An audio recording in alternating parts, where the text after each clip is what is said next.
Hello, friends, and welcome back to the Jank Tank. This is episode number 10. We're in double digits now, boys. My name is Timothy, Zach, and Nino. I'm going to be your host, and joining me to talk about the year 2023 and everything that entails. We've got Christopher Sofsky and Teld on the line. How are we doing today, gentlemen? Good. So because we now have 2 digits entering play, does that mean we get to have a celebration? Yeah, we're going to celebrate every 10 episodes.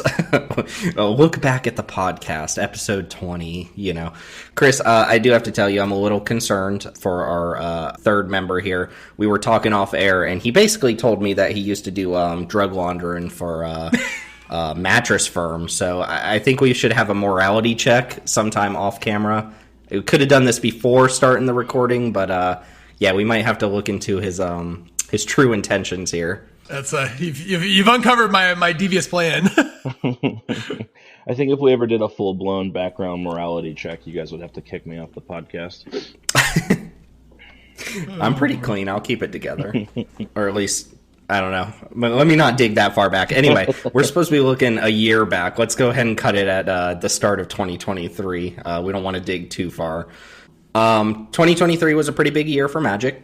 We are going to be mostly looking back at the sets that 2023 gave us, and we're going to be looking at them from the perspective of Cube, obviously, but more importantly, the Arena Cube, because that's where we got all of our experience with the cards that came out this year. So we're going off of our own personal experiences, meaning that we're talking about these sets that came out specifically on Arena. We're going to go through each set that came out and talk about the highlights of that set, maybe our personal feelings, and how much that set is contributing to our cube as of today. And we're going to wrap this bad boy up with some superlatives, some rewards, where we're going to talk about cards that worked and cards that didn't work, and feelings might get just a tiny bit hurt during that section, but we'll bring it back together. We're a family here. I'm assuming we want to start by just jumping right into the sets that we got this year. And the very first set that came out was Phyrexia All Will Be One. Real quick, came out in February. It is currently contributing 8 total cards to our cube. It's worth mentioning, though, that one of those is an alchemy card that we've held on to, and 5 of those are the allied fast lands. So realistically, we're talking about 2 cards from 1. I mean, that's as low as you can get, right? That's pretty close, yeah. Yeah, the mechanics will tell you why, right? This was an extremely parasitic set. You had Toxic, you had the Phyrexian Mites, oil counters, and everyone's favorite, the 4 Mirrodin, with the exclamation point. Basically, a rehash of Living Weapon, which is fine, but without an equipment theme, who really cares? The one big thing we got was Proliferate, which can just kind of slot into any cube, but again, that's a repeat mechanic. So tell me about Phyrexia All Will Be One. There's really not too much to talk about outside of the parasitic nature of the set. What will be the lasting impact of this set? Is this just going to be one of those ones that we just don't remember moving forward? Yeah, so I just double-checked, and the 2 cards that we didn't mention, the one alchemy card is Cesar's Ambition, which is just an impulse variant. The 2 that we have are Armored Scrapgorger and Skrelv. And Scrapgorger is just a good mana dork. It's nothing spectacular. It just does a lot of nice things while producing any colored mana. Skrelv is really, really powerful. It has lost a little of its luster to Giver of Runes being on the client, but I'm honestly not sure how long that card is set for this world anyways. That card is ridiculously overpowered. Well, also bear in mind, though, that 1 provided some cards that we did play briefly and didn't stick, but we're cool cards. I want to shout out Mondrak, Glory Dominance. It's the 4-mana 4/4 token doubler. And then Elish Norn, Mother of Machines, which it could have continued to see play in the cube. I think if the stat line on it was a little smaller and it cost 1 less mana. Part of the issue with it is, by the time you get to 5, sometimes you've played out a lot of the stuff in your hand where you were going to be doubling up on your ETBs, or your opponent has already played out their ETB creatures. But it is a solid card. Some interesting designs there. I agree wholeheartedly with Teld. Skrelv is not as good as Giver, but I really despise Protection as a mechanic, so I actually prefer Skrelv as a card. It's not, as powerful. Also, Shout out to the Eternal Wanderer, which is definitely good enough, but we've avoided for reasons. Yeah, I mean, also Robo Nissa, right? This is a set that had a few extremely powerful cards in it that we chose not to play because we just didn't like the way they impacted games. Namely the Planeswalkers. The 5-mana Luca in this set's also extremely powerful. I don't know if it would make the cut in the unrestricted, but it's also super good. So there are some cards that we specifically chose not to run on power level reasons. So that is Right. going to be a recurring theme, I think, for this year is like, we chose not to run this card because it feels game breaking. Oh yeah, I just noticed. Bloated Contaminator is actually also in the cube, and that card is very silly. It's good. It's clearly pushed. It's kind of a nonsense card. I kind of hate the design of it, how it's not like 1 GG or something like that, and it's just like quad upside, but it's a very powerful card, obviously. And I think maybe the only use of Proliferate in our cube right now. I think so, yeah. Yeah, it is. Other cards I wanted to call out that we did add and test from this set that are no longer present are Skrelv's Hive, which is a 2-mana enchantment that makes a 1/1 might creature with Toxic 1 that can't block each turn, and you lose 1 life. This was kind of like interesting to us because at the time we did not have Bitter Blossom, and a repeated token generator was something that we were interested in for like black-white sack and green-white tokens. I think where we ended up eventually landing on this card was that Bitter Blossom, this is not, with the, not being able to block with the creatures, etc. And I think we ended up going with something that just produced a couple of bodies immediately to try to facilitate those strategies. We also played Mercurial Spelldancer, which is 1 and a blue for a 2/1 unblockable. Whenever you cast a non-creature spell, put an oil counter on Mercurial Spelldancer. Oil counters was a theme in this set. And then whenever it deals combat damage to a player, you may remove 2 oil counters from it. When you cast your next instant or sorcery, there's so many words on this card, instant or sorcery spell this turn, copy that spell. You may choose new targets for the copy. Card was poopy. Yeah, I mean, 2/1 unblockable for like a tempo deck is pretty good. Like in many ways, that's just better than even like a 2/1 flyer is for 2, which is not like a bad deal at all. I don't think it's a bad card. I just think that we have so many really solid options for blue decks at 2 that are less thematically sort of wrapped around doing the non-creature spell thing that it ended up kind of being just like a 2/1 unblockable most of the time. I have seen Time Warp doubled off of this thing, which is pretty busted. Well, I mean, that's pretty much every card that copies a card is like, how do we break Time Warp with this? Yeah, exactly. So it was a fine card, but we just ended up not really having room for it after the introduction of things like Snapcaster Mage and Rona and cards like that. There's one more card I want to shout out that needs to be talked about for like Magic broadly that came out of this set and actually is probably pretty insane in a number of cubes. Not ours. Not interested in playing it. First of all, we can't talk about the set and not talk about Robo Nissa. Right. Robo Nissa is not in the cube any longer because it is bad. It is not in the cube any longer because it is completely insane. The card is Nissa Ascended Animist. It's 3 green, Phyrexian green. So it's got that completed mechanic where you can pay the cost with Phyrexian mana, but it comes in with fewer loyalty counters on it when you do that. And this card is just obnoxious. So it's +1 to create an XX token. Untapped, no keywords or anything, but just Keyword big.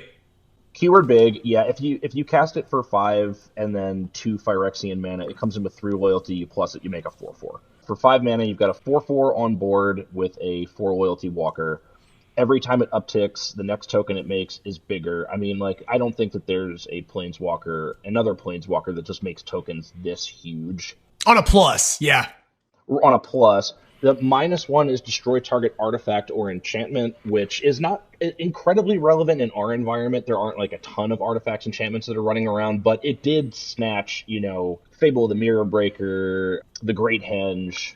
Sometimes it would you'd be like, okay, well, my opponent's going to make, huge creatures, but I'm just going to drain them out with my Bastion Remembrance. Then Nissa says absolutely not. Yeah, it's not good very often, but the fact that it just sits there as like an option on a card that has 2 other amazing modes is nice utility, right? It's a pretty good minus just because when it's good, it's going to be excellent. Well, Teld, I'm going to have you talk about the ultimate because you started referring to this card as Craterhoof Behemoth, and I think that was actually a pretty accurate way to look at it. Yeah, so it gives all your creatures trample and +1/+1 for every forest you control. And essentially in mono green or heavy green decks, which is every green ramp deck in our environment, you ramp up to 7, you come down, you slam this, and you attack with like 3 to 5 creatures, and your opponent dies. It's like Craterhoof Behemoth on a Planeswalker, where if you aren't in a position to instantly win the game, it starts making gigantic creatures. It just is a ridiculous finisher. Craterhoof Behemoth has the problem of not being good when you don't have a board, right? It's kind of just a mediocre creature. But Nissa makes the board. Like, if you come down and you slam it and you make a dude, then next turn you're threatening lethal most of the time off of just the one creature you made. It's just a completely degenerate card. It's very, very good in our fun restricted cube, which is like the equivalent of our vintage cube. That's where Oko and Fable the Mirror Breaker and all that sort of stuff are sitting in our environment. And it's a very good card in that environment. Yeah, so we'll be talking about this a little bit more towards the tail end of the episode, but we really had to take a kind of a hands-on approach with green this year and kind of step away from sort of a brain dead, like, let's just play whatever green's best cards are attitude. And this card was one of the reasons we ended up needing to do that. Yeah. Not only is it an incredibly powerful planeswalker with a flexible mana cost that either has a variety of different methods of killing your opponent while interacting, with stuff, which in more powerful environments, the interactive mode is really, really high quality. And honestly, I think the most egregious thing about this card is not that it's absurdly powerful. It's just that at the same time, it's so goddamn boring. Yeah. It's so boring. Plus, make huge token. Minus, make board huge. Like, it doesn't do anything cool. It's just a monster. I considered this when we had it in the cube. I consider we have a Nissa Who Shakes the World, which is generally considered the best green card in the cube, and I considered Robo Nissa a tier above that, just in its own little S+ tier for green. Yeah, just absolutely 100% busted. Another green card I wanted to talk about was Tyvar's Stand. X and a green, target creature you control gets +X/+X and gains hexproof and indestructible until end of turn. So the reason that I wanted to talk about this card is you hear a lot of discussion in different cube sort of forums and podcasts about there not really being a density of combat tricks in cubes, unless it's like a theme cube, like somebody's doing like a creature combat cube or specifically trying to curate an environment where combat tricks are good enough. You tend just not to see combat tricks in a lot of more powerful cubes because they, A, just don't do a whole lot for the piece of cardboard in your hand, and B, they're just inherently vulnerable to getting blown out by removal spells, right? This is what combat tricks need to look like to be playable. It's an instant. It's extremely powerful. It's very efficient. It's got the 1 mana function of blanking a removal spell or winning an even trade. You can pay 2 to 3 mana to win a combat. And then it also has the fireball function where if your opponent's tapped out and you get an attacker through, a lot of times your opponent just dies in your green ramp decks. I would say it's not a high priority for me. It's not in that top couple of tiers, but it is a good B-level card that I'm very happy to put in my deck. Oh yeah, it's great in Naya Spectrum decks. We found out very early on that we don't really need to dedicate a slot to Wrath Protection with Heroic Intervention in green or anything like that. Yeah. But cards like Blossom in defense, or even what's the one from Royal Treatment, I think, Snakeskin Veil, those cards are always imminently playable. It's just a matter of do you find a cube slot for them? And Tyvar's Stand is so much better than that effect usually is, because you just fireball your opponent for an extra 8 damage some amount of the time, which the other cards don't have that functionality. So it's just way better and meets the bar for what you want a combat trick to look like in cube, which is a very, very high bar to meet in the first place. And it might be the only combat trick in this cube that's not part of an adventure or something like that. I've straight up died to it. I've been attacked, looked at what was going on board, and was just I'm not really sure how they kill me from here, so I'm not going to block. And they sunk 6 mana into Tyvar Stand, and I just died. So the reason I wanted to bring this card up is, if you are one of those people out there who likes to have the tension in combat of, there potentially being a combat trick in your opponent's hand, something that you need to kind of, think about and work around, but is just straight up is powerful enough to be worth a slot and flexible enough to be worth a slot. Take a look at Tyvar Stand. I personally overlooked this card as just another combat trick, and one of our members suggested that we give it a shot, and it's impressed. So if you like combat tricks that get there, I think this is definitely one of them. Okay, so the last card I wanted to touch on, we are not playing this card mostly because I despise it. I think it is a classic example of a card being designed for Commander and a commander power level in a standard set. You know a card is overtuned when it's 7 mana and in 4 colors and shows up in standard. This is Atraxa Grand Unifier, 3 green, white, blue, black for a 7/7 Phyrexian Angel with Flying, Vigilance, Death Touch, and Lifelink, because why not? And when it enters the battlefield, reveal the top 10 cards of your library. For each card type, you may put a card of that type from among the revealed cards into your hand. Put the rest on the bottom of your library in any order. So this is pretty commonly a 7/7 Flying, Vigilance. The Death Touch doesn't really matter. Lifelink, which you cannot race if you don't remove it. And even if you do, your opponent probably drew like 5 cards when it entered the battlefield, or at least 4. It's an insane reanimation target. It's an insane multicolor ramp target. It can be tutored up with Natural Order or Green Sun Zenith. This card is just absurdly powerful. I think it's obnoxiously overtuned. I mean, it's worth the amount of mana that you spend on it. It's just not a card that I enjoy. I just think that they went a little ham with this one. What do you guys think? I like the way it sneak peeked battles. Yeah, it did sneak peek as battles. People are like, what are battles? What are battles going to be? Yeah, this card's busted in Commander. It would be busted in Cube. I'm pretty sure it's busted in Vintage. It's like the Oath of Druids target that you go for now.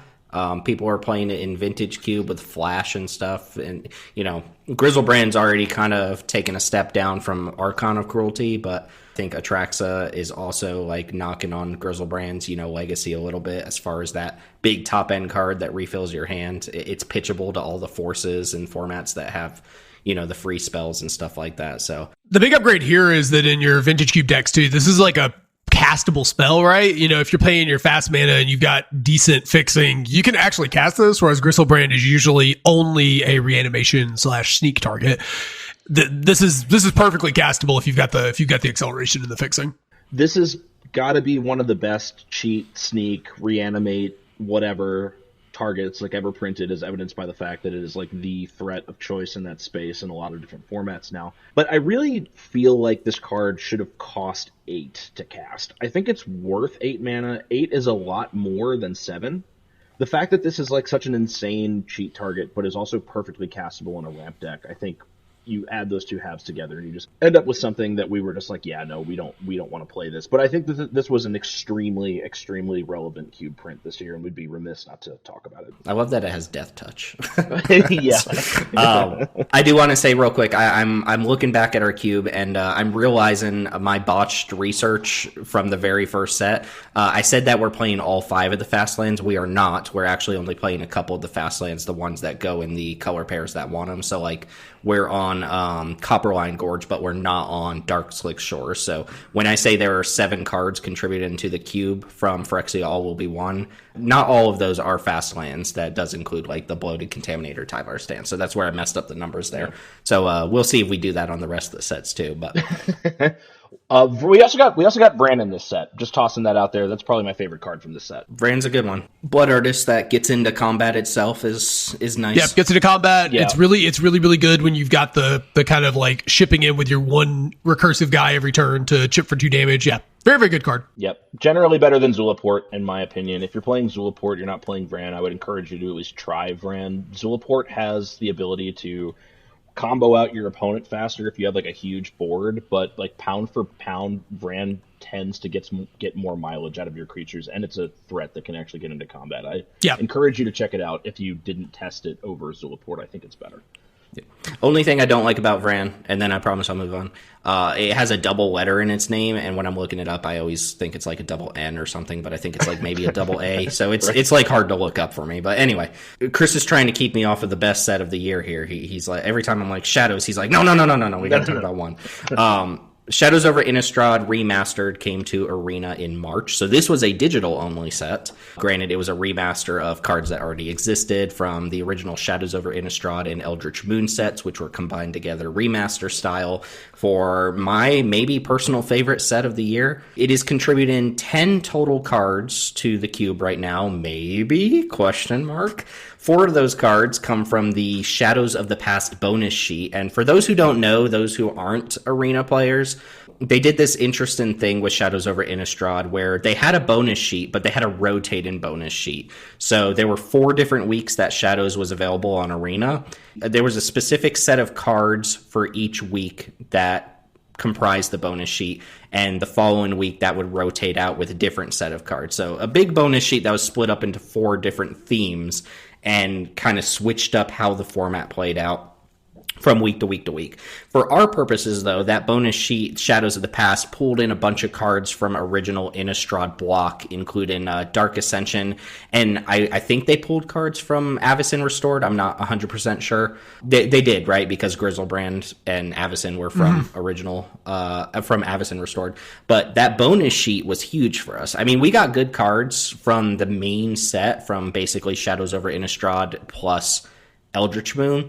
But that bonus sheet gave us some big hitters like Snapcaster Mage, Lingering Souls. We got Thing in the Ice here as well, which I said we've already cut from the cube for various reasons, but it's another classic card. It is worth noting a couple of the big hitters from Shadows over Innistrad were cards that we already had because of different anthology releases and stuff like that. But we got quite a bit. I mean, we have 10 cards total from this remaster in the cube, which is a good representation for, a random one-off digital set, but that bonus sheet was a big hitter for us. Liliana, The Last Hope, and Archangel Avacyn, to me, are the 2 that really stick out as very, very defining. I think Liliana is the best black planeswalker we have access to. It's, completely dominates the green matchup. If you're on the play, right, you just start killing their dorks and they just can almost never recover. It's great in grinding matchups, buying you back your creatures. Wonderful card with a great ultimate. And then Archangel Avacyn is really the pillar of these kind of white-blue tempo decks. It is where you pass with 5 mana up and your opponent has to start making decisions because there's so many things it can be. And Avacyn is usually the nail in the coffin if it's the right play at the time. It comes down, it blanks a removal spell, eats a creature in combat, that sort of thing. Just super powerful card. Yet another white instant speed threat that you have to play around alongside the Wanderer or the Wandering Emperor plus Settle plus Resto. Like that white flash vein that we've got at the 4 and 5 drop slot makes people's life miserable when you just pass the turn. But yeah. Chris, thoughts on Shadows over Innistrad? I think Queller and Avacyn together was like a really good 1-2 punch for the blue-white version of our aggro control deck for sure.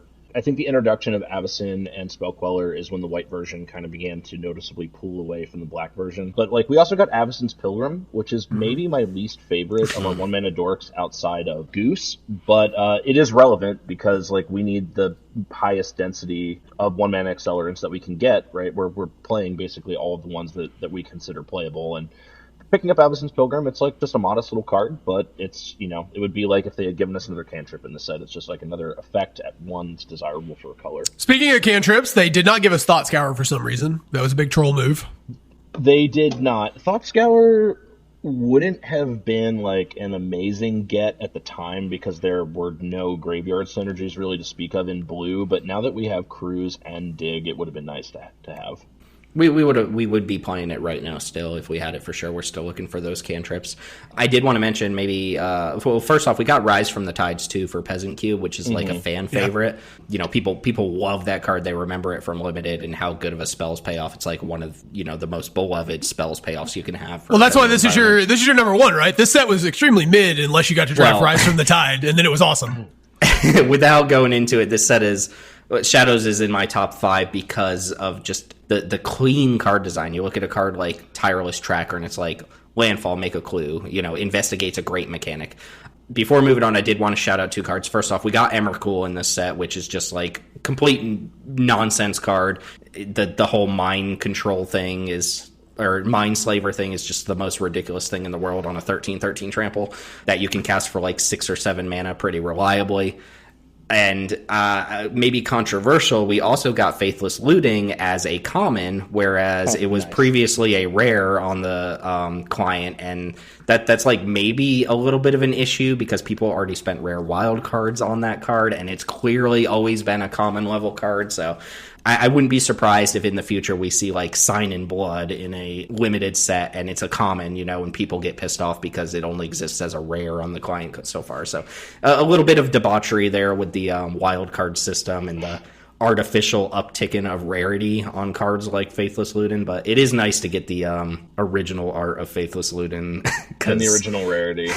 Yeah, and the original rarity. So, did we shout out Lingering Souls? Yet? Very briefly mentioned it, but if you want to go into detail about how it's performing in the cube, it's a fantastic card, right? Yeah, it's just not much to say about it for people who have had it for a really long time. It's just exciting to have in the digital space. It's kind of rounding out some of those classic effects, and yeah, I mean, it's been as good as we expected it to be. Just a great card to have. Lingering Souls is just a classic, great card that's been power crept and constructed, but our cube is at the perfect power level for a card like this. Yeah, card was banned in Innistrad, block constructed. Like it's got a legacy of being very good. Yeah. So I got to take a phone call because I think I hear Mom call in. Oh God. So definitely the most ambitious set of the year, March of the Machine. This was the Avengers Endgame of Magic. Like that. War of the Spark was the original one. This was like another attempt at that whole like culmination of a storyline, pulling in a bunch of characters from a bunch of different worlds. The scope of this one hit a lot better in terms of like scope. Yeah, it was maybe too ambitious for a single set to do, everything in Magic all at once, It's contributing 18 cards to the cube right now, which is quite a few. And there was a bonus sheet, the Multiverse Legends sheet, but unless I missed something, and this was a little bit of a head-scratcher, I was a little confused. We weren't playing any of them, but I don't think any of the legendary creatures from the bonus sheet are in our cube right now, unless they were already in from a different set. So we're talking about 18 main set cards, including a couple of the battles. Mm-hmm. We've got incubate cards in there. I don't think we have any of the backup stuff, but we have one. We have one backup card. The green one. Doomscar guy. Yep. The main story here coming into the set was battles, right? And how are battles going to affect cube? I know Chill MTG did an entire video on where battles stand and the complexity they add to the cube. And my personal opinion, they play like any other card. They're not that special. That's where I've landed on battles. They're like instants and sorceries with a long-lasting effect, and they don't really make games that much more complex, in my opinion. But so I'm still on the opinion that battles are awesome and that we should see more of them in Uncommon because they add a tension to gameplay that I think is fantastic. One of my favorite mechanics of the year. Love these things. Oh, you love the battle? I think they're like squarely in the middle where I kind of forget that they're there. I don't know if that makes sense or not, but yeah, the two battles I think that we're playing right now are the Tarkir, the dragon one that is basically like a shock variant, and then Teld's favorite card, the Ixalan one that turns into the 4/3 trampled dinosaur. Yeah, card's nuts. That becomes indestructible if you cast a spell, so they're not like forgettable. It's not like I don't think this mechanic just completely missed. I do think the implementation was maybe a little bit complex from the beginning, because it's worth noting that battles are all the battles that we got have the subtype siege, which implies that like they're going to do different types of battles later on. And then we'll get to Lord of the Rings, but the fact that Lord of the Rings didn't have battles like almost directly after March of the Machine was really weird. I think my concern with battles is that they're going to treat them like planeswalkers, and they're going to be these big epic events that need to be rare and mythic, and that to me defeats the point of battles. I think in Mom, some of the common and uncommon, or the uncommon battles weren't necessarily where we wanted it to be on power level, but the sort of gameplay implications they had were awesome if they had been tuned up just a little bit. But I'm really afraid it's going to be like War of the Spark, where we saw War of the Spark give us some uncommon planeswalkers, and that was the only time they ever touched it. If battles are normally going to be a rare or mythic thing, I do think it sort of defeats the purpose of having a battle in your set. So they need to be an uncommon for them to really work this way in retail limited. Mm-hmm. But yeah, it's unclear when we'll see battles again. I know when March of the Machine came out that Mark Rosewater said we don't have battles planned for at least the next year going forward. So it sounds like something they're going to use very sparingly, and because of the siege subtype, we're probably going to see different implementations of battles moving forward. But I don't think they revolutionized anything. They certainly didn't like revolutionize our cube or anything. They're just options that we have. I do like that they add another card type for like your Delirium stuff, and I guess you're Atraxa. If you're playing Atraxa, can pick up a battle, but they're not huge. Maybe not even like the focus of the set. I think like the incubators might have been the the big takeaway from the set. But speaking of incubators, we got the Teld's #1 favorite card in the cube, Chrome Host Seed Shark is one of the standout cards from this set. Yeah, you literally never see it anymore in the unrestricted cube because if someone opens it, they just take it and make it work. Like they splash it, they do whatever they've got to cast this thing. Like if you don't open it, you're probably not seeing it. Yeah, it's one of those things. It came out, people were like, is this good? How does this compare to Haughty Djinn, which was a card that we were playing at the time? And we landed on Haughty Djinn being better. And then at some point we're like, well, why don't we try them side by side? And then it just became firmly like, oh, not only is Seed Shark better than Haughty Djinn, but it's better than like every other blue card in the cube. So Seed Shark was a little bit of a miss for us, but it's maybe the addition of Seed Shark plus Svalin that we picked up from our backlog kind of was the pivot point for blue this year, where blue actually started getting some of the tools it needed to keep up with the other decks. Blue likes big butts, turns out. Yeah. Who doesn't? Who has any sense? Chris, you mentioned not the Wandering Emperor, but the Eternal Wanderer from 1. How do you feel about Sunfall? So Sunfall is a card that I think if you are playing a cube that wants White Wraths and you are not concerned about things being potentially too powerful, I think Sunfall is a card you should absolutely look at. It's 3 white, exile all creatures, create an incubate token equivalent in size to the number of creatures that were exiled. So 5-mana Wraths tend to be slightly too expensive for the fastest cubes, but we just started seeing this card just like single-handedly win games. Yeah. Like sometimes Wrath of God will do that, right? Like your opponent just like curves out and just is praying that you don't have Wrath of God, and then you Wrath, and then the game is effectively over. But against like black aggressive decks with recursive creatures, or, you know, there are just a lot of ways for white to get value out of its graveyard now, and sometimes red can just top deck into haste threats and kind of like come back on you or whatever. Sunfall cleans up the entire board. It prevents death triggers from Blood Artist effects, which is a big deal. It gets those recursive threats completely out of the game. It just kind of cuts your black aggressive opponent off at the knees. And then the big thing is, remember when everybody was so excited about Realm Cloaked Giant because it was a 5-mana Wrath of God that drew a really overcosted finisher? Well, Sunfall draws basically the back half of Realm Cloaked Giant, except you pay 2 mana for the giant creature. And it has haste in most cases. It has haste in most cases. You can do it at instant speed, and you basically don't really have to pay for it. So Sunfall really commonly would just wipe the board, leave behind a 2-mana 5/5, and that's the only win condition the control deck needs to win the game from there. This card is very strong. Best Wrath of all time? Yes. Yeah, there's a few other ones that are in that conversation, but as far as White Wrath goes, like this and Terminus are the 2 best ones. And Terminus was kind of specifically with top decks, right? Yeah, card is completely egregious. I mean, this card is so powerful that in our fully unrestricted environment, you know, the unrestricted cube, I went to a 1-loss record with the 4-color good stuff deck, and it was just every game was, did I find Sunfall? Yes, I win game. You know, it's like you like the only loss I had was like to a deck that turned to Oko'd me in 2 out of 3 games. And it was Yeah, and I did the same thing in the previous Roto with basically the same style of deck, also running Sunfall. Yeah, so Sunfall is just it's a card that you draft and then you build your entire deck around finding Sunfall or surviving to cast Sunfall. Like that's all you care about. And then Sunfall does all the heavy lifting, and then you win with a ham sandwich. Yeah, I mean, well, and it gives you the ham sandwich is the thing. That's true. It brings it directly to you, sets it on a plate. You know, it's very nice. Yep, that's like a ham gyro with like extra tzatziki sauce on it. Like it's a weapons grade sandwich. Yeah, I will say this: I can't imagine a universe where this card is expensive in paper. Give it a try. Like the first time you resolve it on like a full-ish board and just create a mid to large size creature that's castable for 2, uncounterable, effectively has haste. I think the first time you cast it in the right situation, you'll be like, holy shit, this card is good. And when you cast it with a Seed Shark in play. Oh yeah, I was about to say cast it with a Seed Shark in play, make a 5-mana incubate token off the Seed Shark, then create another incubate token, which is 1 size larger because you've wrathed your own Seed Shark. Like, yeah, playing Seed Shark out and basically like making it almost impossible for your opponent's small aggressive threats to attack for a couple of turns. So then they start extending into the Wrath even farther because they need to play something big enough to get around it, and then use Sunfall. The game is just kind of over on the spot.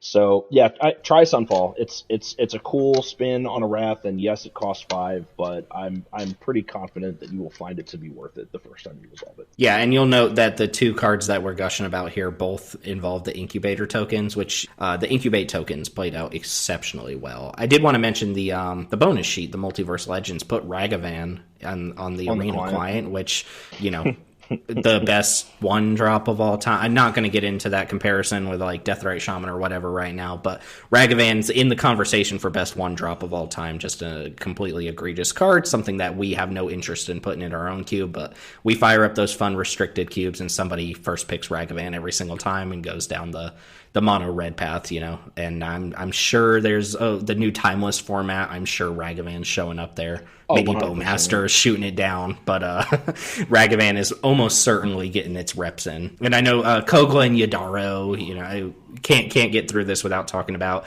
K and Y Jelly for Teld over there. There's other cards. I literally only wrote down Seed Shark Sunfall, but there's 18 cards in our cube from Mom. So notably, my other 3 favorite cards of the year are all in this set. So Invasion of Ixalan, Kogla and Yadaro, and Quintorius Loremaster. This set, like, man, it was a banger.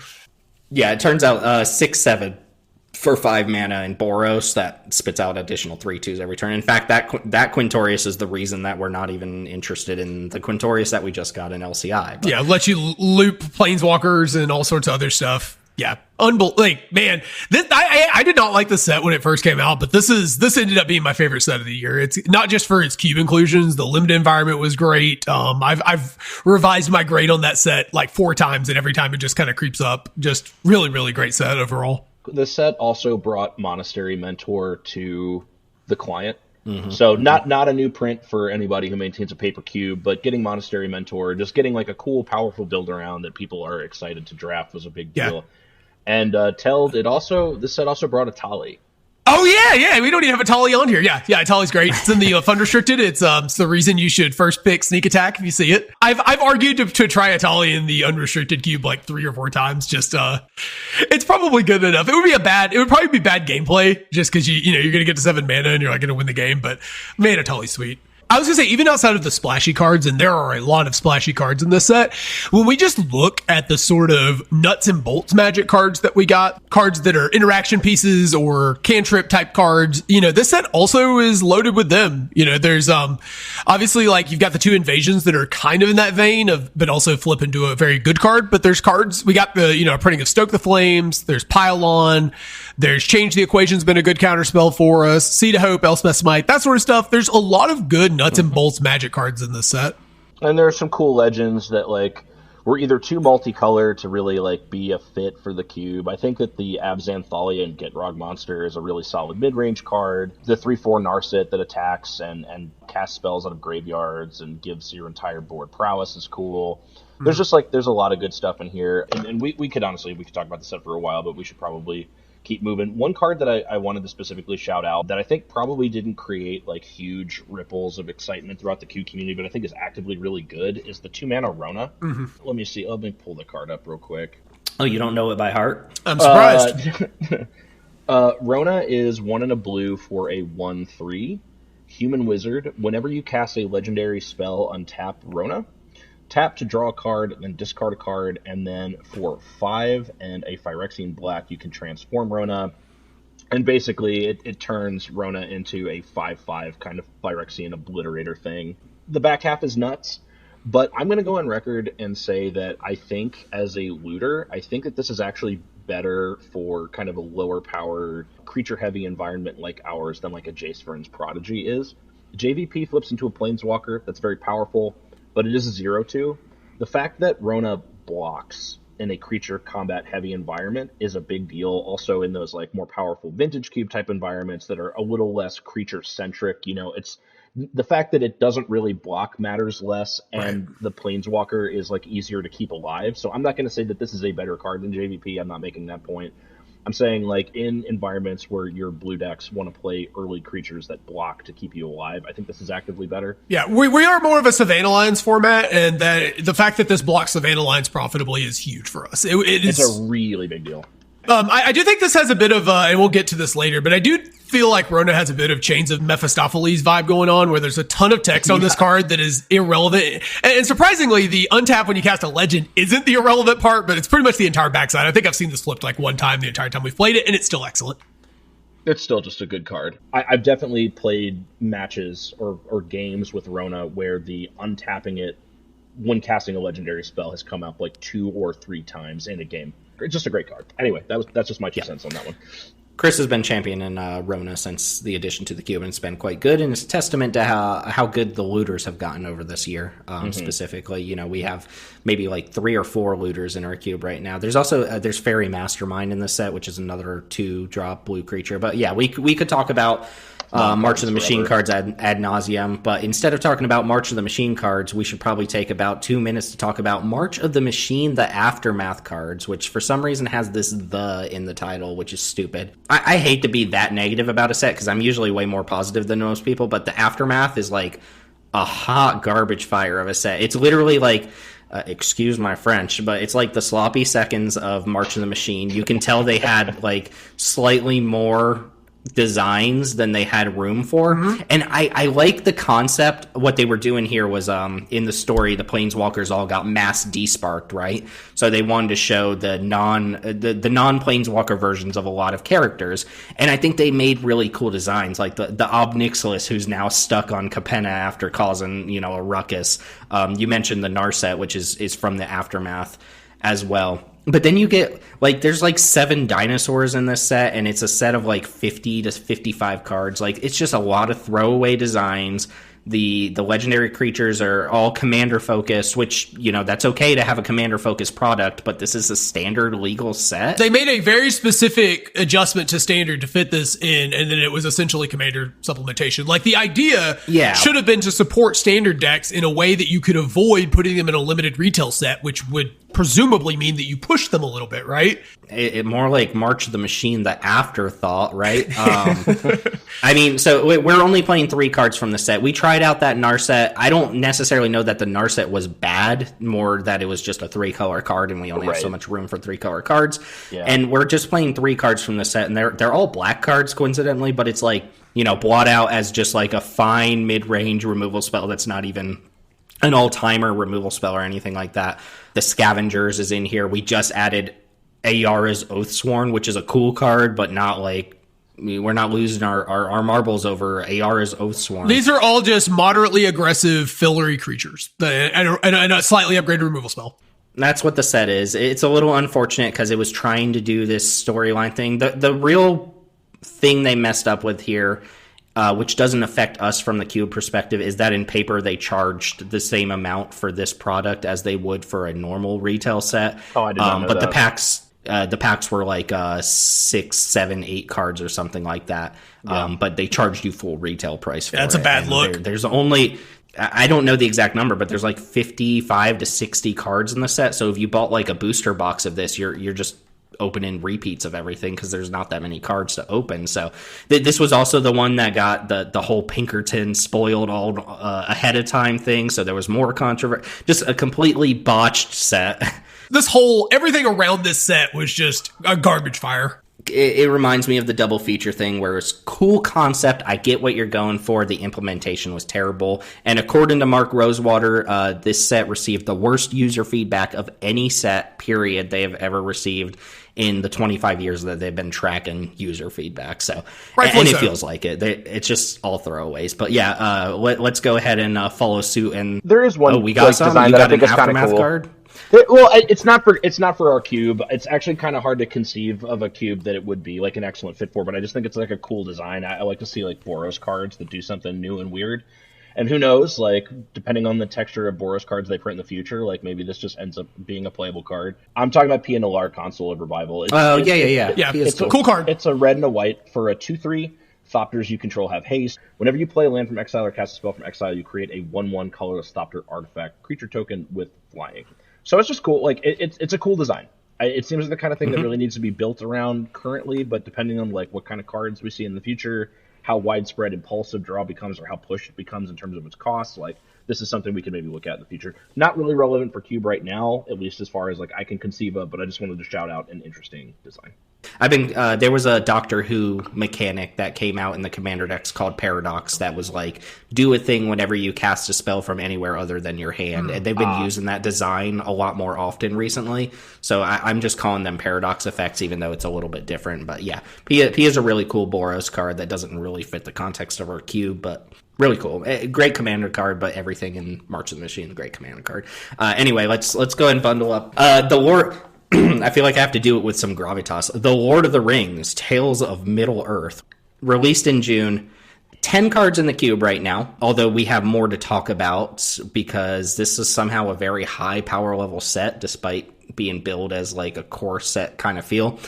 Chris's maybe favorite mechanic of the year, Tempted by the Ring, is in the set.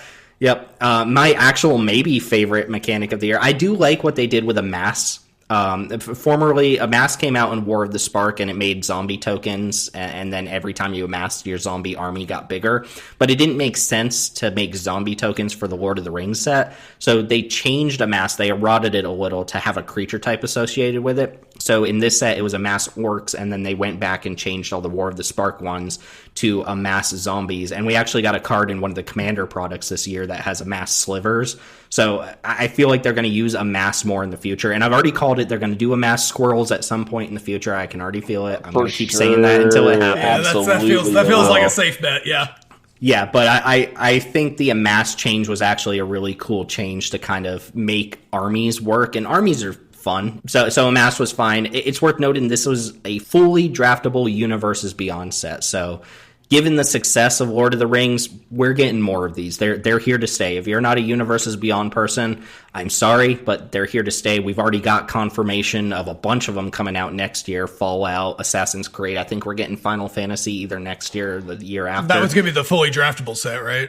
Yeah, that one's going to be on Arena. That one's going to be full draft environment. It's probably going to be just as huge as this one. But, I mean, Lord of the Rings, you don't really get much bigger than that, right? So, and it turns out this set had a bunch of cubable cards in it, too. The name Orcish Bowmasters, like, does that mean anything to anyone these days? The One Ring, does that mean anything to anyone? Like, these are some of the all-timer best cards in Magic the Gathering. Orcish Bowmasters is easily the best card from the set, probably the best card from the year, and I mean, maybe I'm missing something, but just an absolutely messed up card for a little 2-drop dorky, like, orcs with bows.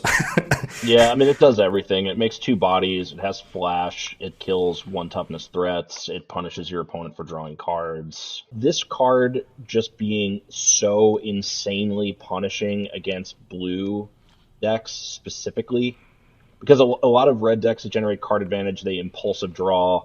A lot of green card advantages, like look at some number of cards, put one of them into your hand, that type of stuff. Blue does the most actual drawing of cards, and I resolved this into somebody's Lorien revealed once and just made 4/4 of stats and like killed their Goose Mother that they had played earlier in the game, and the game just kind of ended on the spot. So very, very polarizing in terms of its power against control, but it's also just like excellent into aggro decks, right? Like the bodies will trade with cheap aggressive creatures. A lot of cheap aggressive creatures have 1 toughness, yada yada yada. Just a busted card. We ended up deciding that it was just a little too hateful specifically for blue for us to be comfortable continuing to play it. It's one of the I think it's the highest win rate limited card of all time, or like of the like at least in the data era. It was also in like the best color in the format too, which helps. For sure. I mean, completely egregious card, and I can't imagine what the like press meetings for this card were, because it seemed as soon as it was spoiled, every single person like caught on to how busted the card was before playing with it. So I'm kind of wondering how it got to the position that it was in. Like, it feels like someone missed a word or made a mistake or something. Stack interaction was pretty big in this set. We got Reprieve, which, you know, the white remand. White does counter magic better than blue. Best counter spell in the cube. But blue, Yeah. Blue also got Stern Scoldin and Saruman's Trickery, which Trickery is not an all-timer like cancel variant or anything like that when you compare it to like your mana drains and stuff like that. But for our purposes, Saruman's Trickery was a step in the right direction. And we did an episode on the state of Blue and Cube and counter magic and stuff like that. And then like 2 weeks later, they started spoiling these blue counter spells. And I have to imagine someone at Wizards listened to the Jank Tank and they were like, I know this set's already in print, but we gotta add these blue counter spells. The Jank Diver Gaiman says blue counter magic's not good enough right now. We got to do something. So we're the authority. Yeah, Watsy was threatened by the law office of Jank Legal and Company.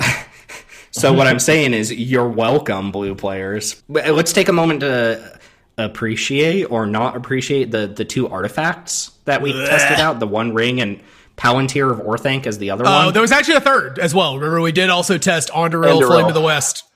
Yeah, I think that one was less egregious compared to these two, but still had play patterns that weren't exactly interesting. But Chris and I actually did a review of Lord of the Rings that never got released for various reasons. Sorry about that. But we basically panned the One Ring, said that it sucked, and then with Palantir, we were like, we think this card is good, but we want to test it out. It's kind of hard to parse out. So we played both of them. Turns out both of them are very, very strong, to the point where people were kind of like upset that we were playing the One Ring, even though Palantir ended up being, I think, the better of the two. In environments where you can't easily get an artifact off the board, like ours, I would say, these cards just stick around and they do their thing, and they're very powerful card advantage machines. Yeah, so I want to talk about Palantir specifically. Palantir of Orthanc is 3 mana for a legendary artifact with a novel on it. At the beginning of your end step, put an influence counter on Palantir and scry 2. Then an opponent may have you draw a card. If that player doesn't, you mill X cards, where X is the number of counters on it, and that player loses life equal to the total mana value of this card. So the play pattern with this card tends to be the first 2 times it triggers, your opponent will take damage if they're not under significant pressure. So you basically get 2 scry 2s out of it and some amount of life loss on your opponent's side. By the time denying you a card starts milling 3 cards at a time, there's too much risk that it's going to eat too much life. So then you just start scrying 2 and drawing cards at the end of each turn. Basically, the deal is this: like, if you're on the draw and you play this on 3 against your aggressive deck, like, you're probably just going to die because you didn't do anything, and like, they don't really care about their life total, and the scrying, like, 2 scry 2s is like not worth 3 mana, with not affecting the board at all. But against control decks, like, most control decks are just gonna lose to this card because they can't take damage from it indefinitely, and then it just turns into scry 2 card advantage every turn. So an aggressive deck playing this into a control deck is like very, very heavily advantaged. It's a really strong card. Yeah, I don't know what else there's to say about it, but it's not good in every situation. But the situations that it's good in, which is the game is going to be grindy and long, and your life total is not going to be under a bunch of board pressure early. It's just like you can't ask much more from a value engine. It also gets silly with some of your mid-range and ramp decks. Where I remember one time I had an opponent play this on turn 3, and I took the mill 1 because you should, and I milled Ulamog and took 10 to the face, which is like, how do I win this game? I was actually just thinking how much better this card gets in like a blue control deck when you add in like the Treasure Cruise and Dig Through Time, because if you mill over Dig Through Time, like, take 8, Yeah. Or if you have the Dig Through Time in your hand, you are filling up your graveyard to cast it. So probably really good with delve spells. Such an unbelievably obnoxious card when it was good. Yeah. Better than the One Ring. In our specific environment, though, I understand the One Ring is probably better at large in more environments. I despise this card. Yeah. Aliantrazi described the One Ring as Time Warp plus Ancestral Recall in one card, and it's like, I know he's exaggerating, but he's also not. It's like he's in the right direction there. Yeah, I did find that the damage from the One Ring did add up in a meaningful way, and I thought that helped balance the card a little bit. But there were ways to get out from underneath it. I used a Phyrexian Metamorph once to copy it and get Legend Rule off the old one. I think the One Ring was a better constructed card than it was a cube card, because in constructed you had more ways to build your deck around it. You could play multiples to get rid of them. You had Omnath to gain life, that sort of thing. This had some other obnoxious cards, like, for whatever reason, Delighted Halfling has the blue hoser text on it for no reason. I really don't get it. I've been playing a Malcolm mono blue deck in Brawl, And after they printed Cavern of Souls onto the client recently, I cannot tell you, like, it feels like 50% of games, my opponent turn ones a Cavern of Souls, a Delighted Halfling, or an Esper Sentinel. There's just, like, so many turn one, like, God. So, like, I really don't know why I needed it. The combination of, like, Control Hoser on a Mana Dork plus putting the best counterspell in white in the same set has got to be, like, a statement about something. Yeah, I think it definitely is. Cool to get a Mana Dork, though. There's some really powerful cards we have in here as well, like Radagast the Brown is one of the premier green card advantage engines. There's a recent addition is Sardak, or Saradoc, Master of Buckland, which I don't think was in the main set. Nah, you might want to read that one. People might not know that card. Yeah, so this is a relatively recent addition. It's white 3 for a legendary halfling citizen, and whenever it ETBs or another non-token creature with 2 or less powers ETBs, you make a 1/1 halfling creature token.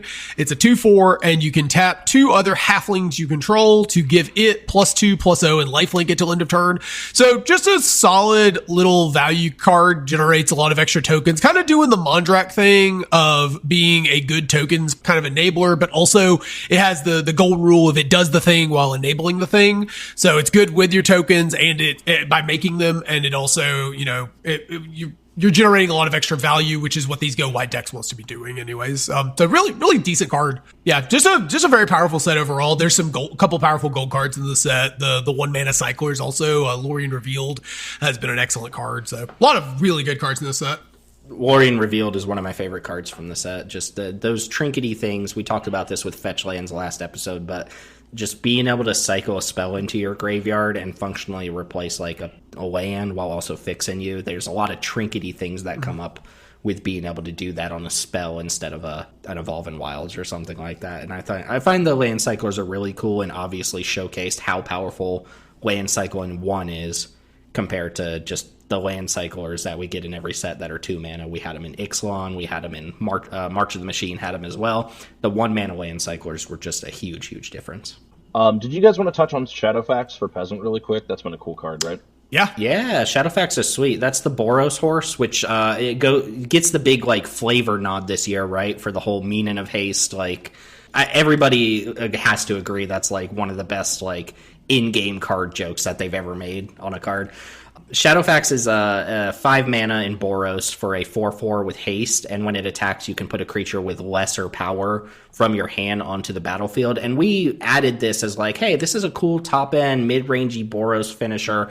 You're going to put in your other aggressive creature. And then immediately, like the first time we drafted it, people were doing these like almost busted things with putting in Combat Thresher, which is the 3/3 7 mana double striker that draws a card. I saw somebody put Hero of the Dunes into play, which is a black-white card. Never occurred to me in my mind that someone would put a Orzhov card into play with Shadowfax, but that one reanimates a creature into play and pumps your board. It is like combo-esque in an environment that doesn't have a lot of combo-y type things, but it's a 5 mana card, and it requires you to have like the right sort of cards in hand. So it just sets up these really cool scenarios that we weren't really expecting when we added the card. And I think it's been a fun addition to Boros, which is otherwise kind of just smashy, turn my card sideways. Yeah, you can just play as a big creature with haste if you need a top end in your Boros deck. But the plays on this card are when you're doing the really ambitious things, flipping, powerful creatures that have low power and toughness, or low power into play that have a high mana value. There's some that you can still do too. We have, for example, a Soul of Migration, I think, is in the cube. You could do that because it has less power than Shadowfax. There's a lot you can do with 2/4 for 7 that makes 2 1/1 birds when it enters the battlefield. Yeah. I wanted to ask real quick before moving on from this set, because we didn't actually get to release the set review, and Teld wasn't even on that review in the first place. But without getting like into too much detail, how do you guys feel about like the Lord of the Rings set as far as like the flavor perspective goes? Did this hit? Because Chris definitely mentioned being more of a Lord of the Rings fan or somebody who's more familiar with the IP than I was. So for my perspective, this was like, oh, these are characters that I know and I've heard about and stuff like that. But do you feel like this succeeded as far as like combining Lord of the Rings into the Magic universe? Yeah, I think they did a pretty good job. My favorite design on flavor in terms of like how they implemented the card versus like what the character represented is Tom Bombadil, actually, which notably was a character because they in the movies they removed a lot of the songs and sagas and storytelling type stuff that was in the books. So they excluded Tom Bombadil like altogether from the main cut of the movie. But in any case, without going into detail about what Tom Bombadil is, he's basically like the memory of the world in a lot of ways. He's kind of like this mythical figure. It's kind of like the lore keeper, the history keeper, the storyteller of Middle Earth. And he's a 5-color card that interacts with sagas, which I think is really flavorful for this teller of stories in the world. They did a really good job with that card. It's kind of funny to me that Gandalf the Grey is an Izzet card. the color Saruman of many colors is Esper. It's Esper. Yeah. But yeah, I think they did a good job with the flavor overall. I thought it was okay. I'm not a huge Lord of the Rings person. Like, I've watched the movies a number of times and I enjoy them. And you know, I thought the set was fine, and there was definitely some interesting, cute things. You know, you already mentioned the Shadowfax meaning of haste joke, and you know, there's the long list of the ends and some other stuff that I'm a fan of. There were some other things that I wasn't as big of a fan of, but I don't really expect these Universe Beyond thing to be perfect. And from what I understand, they were trying to both take inspiration from the books more than the movies, as well as put their own kind of spin and like interpretation on it, rather than just, you know, trying to directly put the ideas of the book into paper. So I think overall it was fine. And obviously the sales number reflect that most people thought it was something worth buying. So here we are. Yeah, I am not a hater on the Universes Beyond stuff. I am when it comes to like Fortnite, but when it's like Magic adjacent, like I think the Warhammer stuff was really cool, and it's a shame that we don't get the Warhammer stuff on Arena. But Lord of the Rings also felt like Magic adjacent. I mean, I would say Magic is Lord of the Rings adjacent, if anything, you know.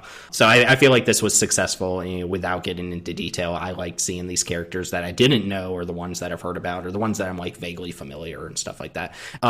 The two anthologies that we got this year at the same time were Historic Anthology 7 and Explorer Anthology 3. These were released in July. I think each of them had maybe 25, maybe 30 cards. And obviously, Explorer Anthology 3 was kind of a joke in the community's eyes, whereas Historic Anthology 7 was just like a gold mine of fantastic cards that we got for our cube. So, like, the fact that Explorer Anthology 3 is just kind of a huge miss for Constructed doesn't really matter for our purposes, because it's just more cards that we can have options for in cube. But people were not happy with that one, and I think Historic Anthology 7, as with Shadows over Innistrad Remastered, gave us some of, like, the long-time cards that we wish we had for a long time.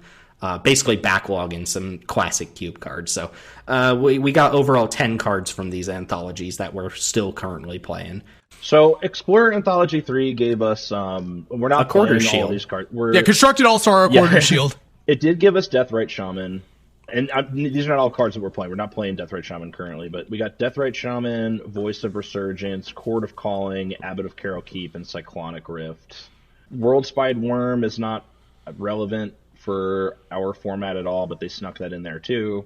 So there's some stuff, but it wasn't nearly the same as Historic Anthology 7, which was an absolute banger.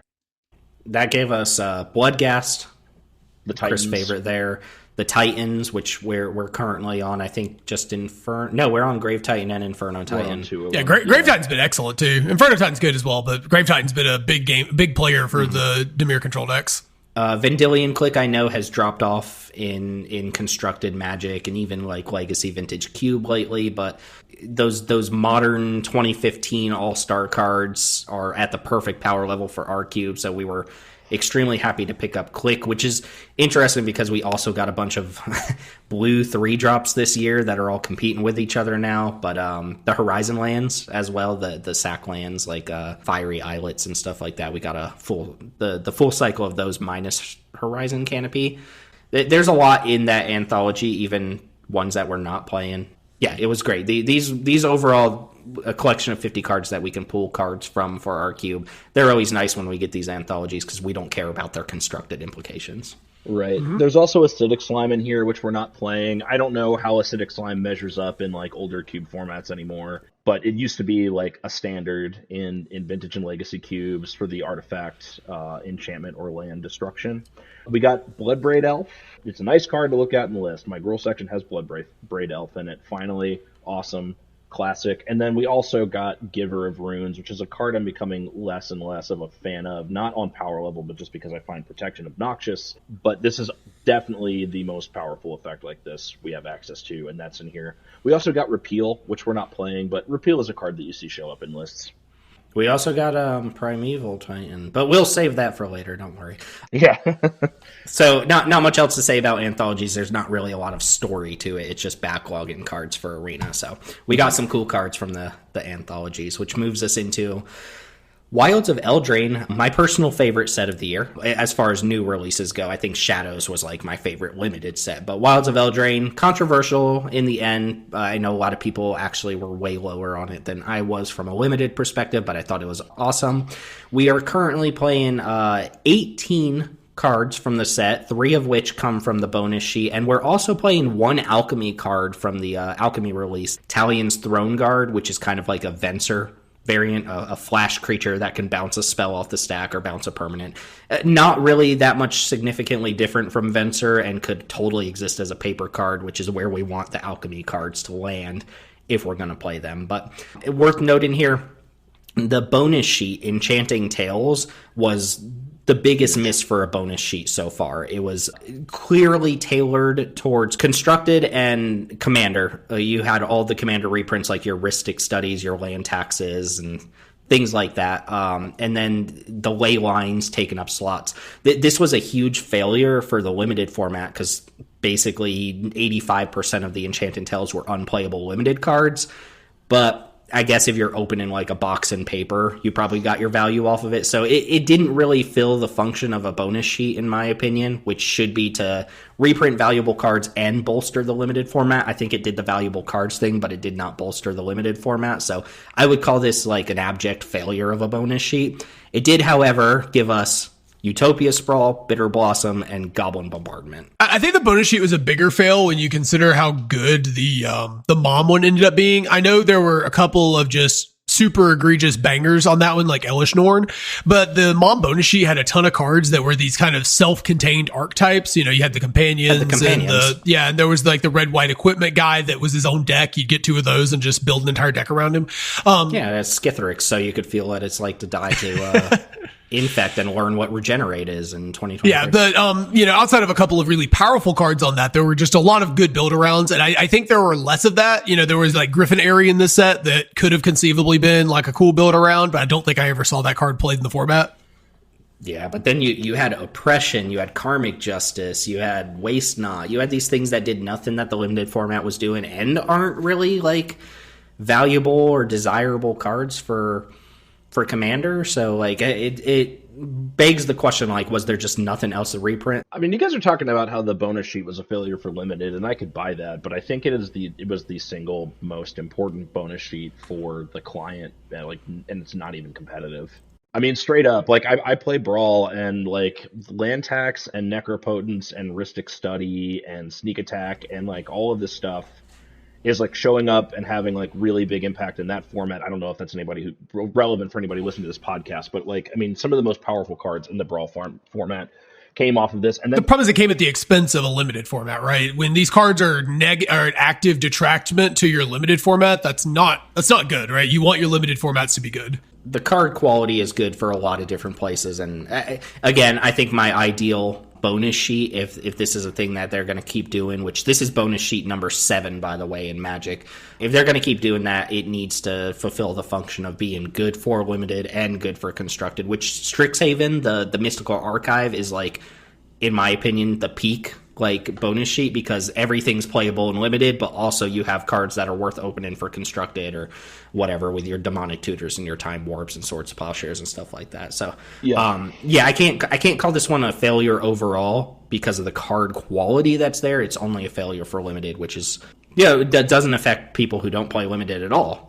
Chris also mentioned like, you know, we're not playing Necropotence, we're not playing Sneak Attack. There's like Grave Pact, and I think Blood Moon was in this. I think Blood Moon was in this, wasn't it? Yeah, I think Blood Moon was in this. Yeah, just you have these like stacks pieces in here too. So like this is adding a lot of power to the arena client. Utopia Sprawl is probably our best 1-mana accelerant. Period. Not probably, it definitely is. Yeah, it is. I'm being shy about it. Right. Bitter Blossom, like Chris literally called us at 4 a.m. like, guys, Bitter Blossom was spoiled. We got Bitter Blossom. Goblin Bombardment's huge, Getting both of those in the same bonus sheet, like those were both on my most wanted list. Obviously they both play in the exact my favorite type of deck to play, and like getting Bitter Blossom and Goblin Bombardment, both like highly unique effects within Magic space and so powerful for my favorite play style. Like this was just kind of like Grimace for me. Yeah, it's been nice to see that Goblin Bombardment has been extremely powerful when you build around it, but it hasn't like broken things in half like I was afraid it might. So far, it's felt like a powerful but like kind of a committal card. You really need to really be pushing towards having cards that make multiple bodies, which isn't a guarantee in red. So you have to spread out to other colors. So it's actually been playing relatively well, I think, despite the fact that you're probably going to die when it comes down. I don't think it broke a format or anything like that. I mean, we're talking about only the bonus sheet here, whereas there's 15 other cards from the main set that made them in. I think the cool thing from this set is the multicolor twist on adventures. A lot of the adventures had a different color for their adventure than they did for the main card. Plus, they added some onto enchantments instead of just creatures. We got the Virtue of Persistence, I think, is the black one, which is the -3/-3, gain 2 life on the front end, and then 7 mana, reanimate a creature every turn on the back end. One of my favorite cards from the year. Yeah, like one of the most like imminently cubable cards too, just by design. Yeah, and I didn't write down a lot of other cards from this set for the cube, but we got some good stuff. I mean, 15 cards. And there's a little bit of recency bias between this and Lost Caverns of Ixalan, where we add a bunch of cards from new sets and then we slowly cut them. So there's probably still some lingering stuff floating around, but good cards overall. The mechanics all work together, even if they're not the most like arena cube friendly mechanics like bargain.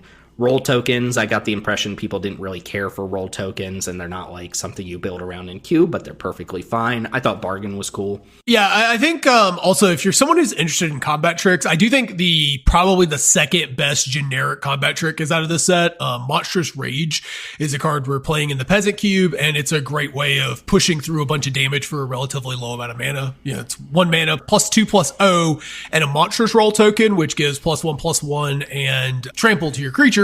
So a lot of times you win a trade, you use creature sticks around, you push through a bunch of damage, and like your creature's permanently bigger for 1 mana, which is pretty good. I want to shout out the Goose Mother. So Hydroid Krasis had really just started to feel not good enough. I actually had a Simic Rotisserie draft deck that I put together where I actually cut Hydroid Krasis because I just had so many good monocolored options that Krasis just didn't feel better than any of them when it was like put it on the table in the same spread. And that's kind of when we realized we probably should cut it. I mean, Krasis is good if you can sink like an absurd quantity of mana into it. It just kind of wins the game if you can do that. The fact that Hydroid Krasis like feels terrible to cast until you get to 6 mana, and then at 6 mana it's like pretty good but not insane. Like, I would rather cast almost any other powerful green 6-drop than cast Hydroid Krasis on 6 for the most part. So anyway, I'll read the Goose Mother real quick. The Goose Mother is X green blue for a 2/2 flyer. It enters the battlefield with X +1/+1 counters on it. When it enters the battlefield, you create half X food tokens, rounded up. And when it attacks, you can sacrifice a food, and if you do, draw a card. So like Krasis obviously gains life and just draws you all the cards that it's going to draw immediately. But the thing is, like, I can cast Goose Mother on turn 3 and be pretty happy about it. I would say it gets cast on turn 3 every other game. Yeah.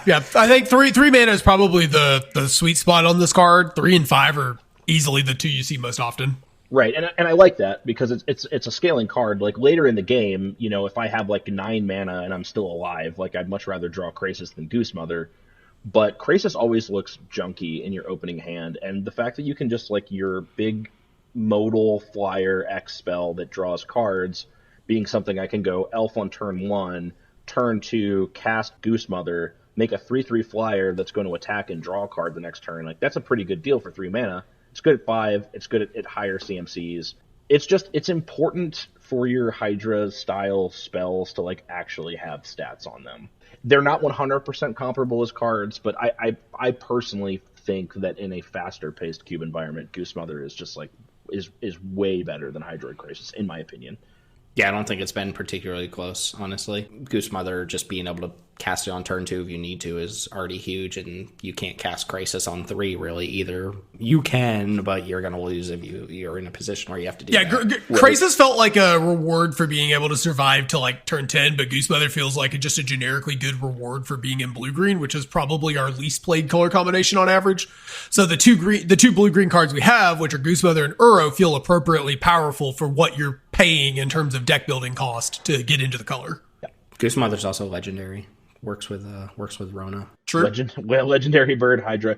Last note on Goose Mother, like if you really need to gain a bunch of life to pull yourself back from the brink, Hydra Crisis gains your life for free, and it gains it immediately. But Goose Mother, if you make several food tokens in like a red matchup, if you untap the next turn, you can often just like gain like 6 or 9 life. Right. It's more expensive, but you can actually produce pound for pound more life gain out of the Goose Mother, which in some matchups has ended up being relevant as well. So just something to note. So I think before Lost Caverns of Ixalan, I would probably peg Midnight Hunt as the biggest contributor of like just generically good stat lines and cards that aren't like hyper specific to any particular archetype. Midnight Hunt, I don't know how many cards Midnight Hunt is contributing now, but when it came out, it was like, oh, this goes in the cube, this goes in the cube. And it feels like Lost Caverns of Ixalan is the most recent set to do that. The stat lines in the set are 16, Tim. 16 cards from Midnight Hunt, and that set's been out for what, 2 years now? Like that's pretty big contributor there. And I imagine Lost Caverns is going to fall in line. So the thing with Lost Caverns is we talked about March of the Machine and how powerful some of the cards were and how bomby that environment was. But a lot of the bombs are like 6 and 7 mana cards, like your Atali, your Breach the Multiverses, your Yadaro and Monkey Man or whatever. And Lost Caverns of Ixalan takes all of that and concentrates it into 2 mana and 3 mana spells with push stat line. So 20 cards coming from Lost Caverns of Ixalan, and a lot of them are here because their stat lines are just like +1/+1 bigger than they usually are for the type of cards that we're The other thing with Mom is, one, the removal was exceptional. The aggro decks were very, very good. And there were tons of ways to push through damage. On top of that, the bombs tended to have some sort of build around component. Not all of them, but a lot of the bombs had this kind of, you need your deck to do a very specific thing. You know, you're building around the bomb. The LZI bombs are just not like that. They're just all ridiculously pushed. Sentinel of the Nameless City kind of highlights it, even though it's not the most powerful one, as just like, why does this card have so many stats on top of making game objects? Yeah, I mean, Sentinel of the Nameless City, I'm rattling cards off the top of my head here. Sentinel, Larcenist, Sanguine Evangelist, Breaches, which we're not playing in our cube, Preacher of the Schism, Schooner. I mean, that's 7 cards just off the top of the head. What do they all have in common? They cost 3 or less, which is kind of absurd when you think about how many cards are in this set that are like bomby at the 2 and 3 mana slot instead of the 6 or 7 mana slot. I'm going to condense this rant to a very, very short sentence or so. But, yeah, this was the worst limited set of the year, and it's not even close. I think one is, I think one is a good bit better than this. I absolutely despise this set. It is awful. I think it's better than 1, but a conversation for another time. Yeah, right? That's all I'm going to say. You are not alone in thinking that. I've also heard a lot of people. I think general consensus is that Lost Caverns of Ixalan is not a great set, and there's debate about whether it's the worst set of the year or if it's somehow better than 1, which was being panned as the worst set of the year before this came out. Having played with some of the cards now, do any of the mechanics resonate with you guys from this point? We have Craft, Descend, Explore, Map Tokens, Discover. Caves and finality counters aren't really anything for our environment. Any of these stand out to you guys? Has anything from Lost Caverns of Ixalan felt like it's changed the way our cube plays? No. I do like Descend. I think it's a cool concept, and I can actually imagine that there's some thematic cube out there where like Descend was like the perfect mechanic to get, like some graveyard oriented cube that's involving a lot of self-mill and stuff. I think that's cool. from what I understand from I have barely played the set in the limited context, but one of the complaints that I have heard is that it feels like the format is so fast and aggressive that it kind of invalidated how cool Descend is, because you don't really get to sit around and do Descend stuff. But Explore is just like a good, clean mechanic. I do like that one. I thought it was weird, I will say, that Explore this time, like, usually you want to explore and you're, like, excited to hit land drops, but you feel like you got cheated in this set on Explore when you don't hit a +1/+1 counter. I heard, Ben Werney from Lords of Limited say the same thing, but that is my recollection of original Ixalan too, was if you played your 3-mana 1/2 flyer and you didn't explore to put a +1 counter on it, you were just so far behind. So, like, I don't think that was a new thing with this set. I think you always wanted the +1/+1 counter in original Ixalan too. I guess I didn't play much Ixalan, so most of my experience with Explore is in the Peasant Cube, where you're, like, really excited to hit your lands. Map tokens, I think map tokens are a cool little twist. They're not revolutionizing anything, but all these trinkety artifacts always add something to the game. I feel a little bad for people who play Standard, because we already know the next set's going to give us clue tokens. So you're talking about playing in paper, you got to maintain blood tokens are still illegal, map tokens, clue tokens, incubator tokens. Don't forget, we're going to get bullet tokens in the Wild West set, you know. Bullet token. Yeah, not too much. Lost Caverns, we talked about it very recently, so there's not too much else to add on to it. I will say one of the headliner things here is the blue tempo cards that we picked up between Larcenist, Tishana's Wait. Why do I not remember? Tidebinder. Why do I want to say Wave Rider every time? That card's awesome, by the way. Very just chef's kiss card. Excellent. Card's been good.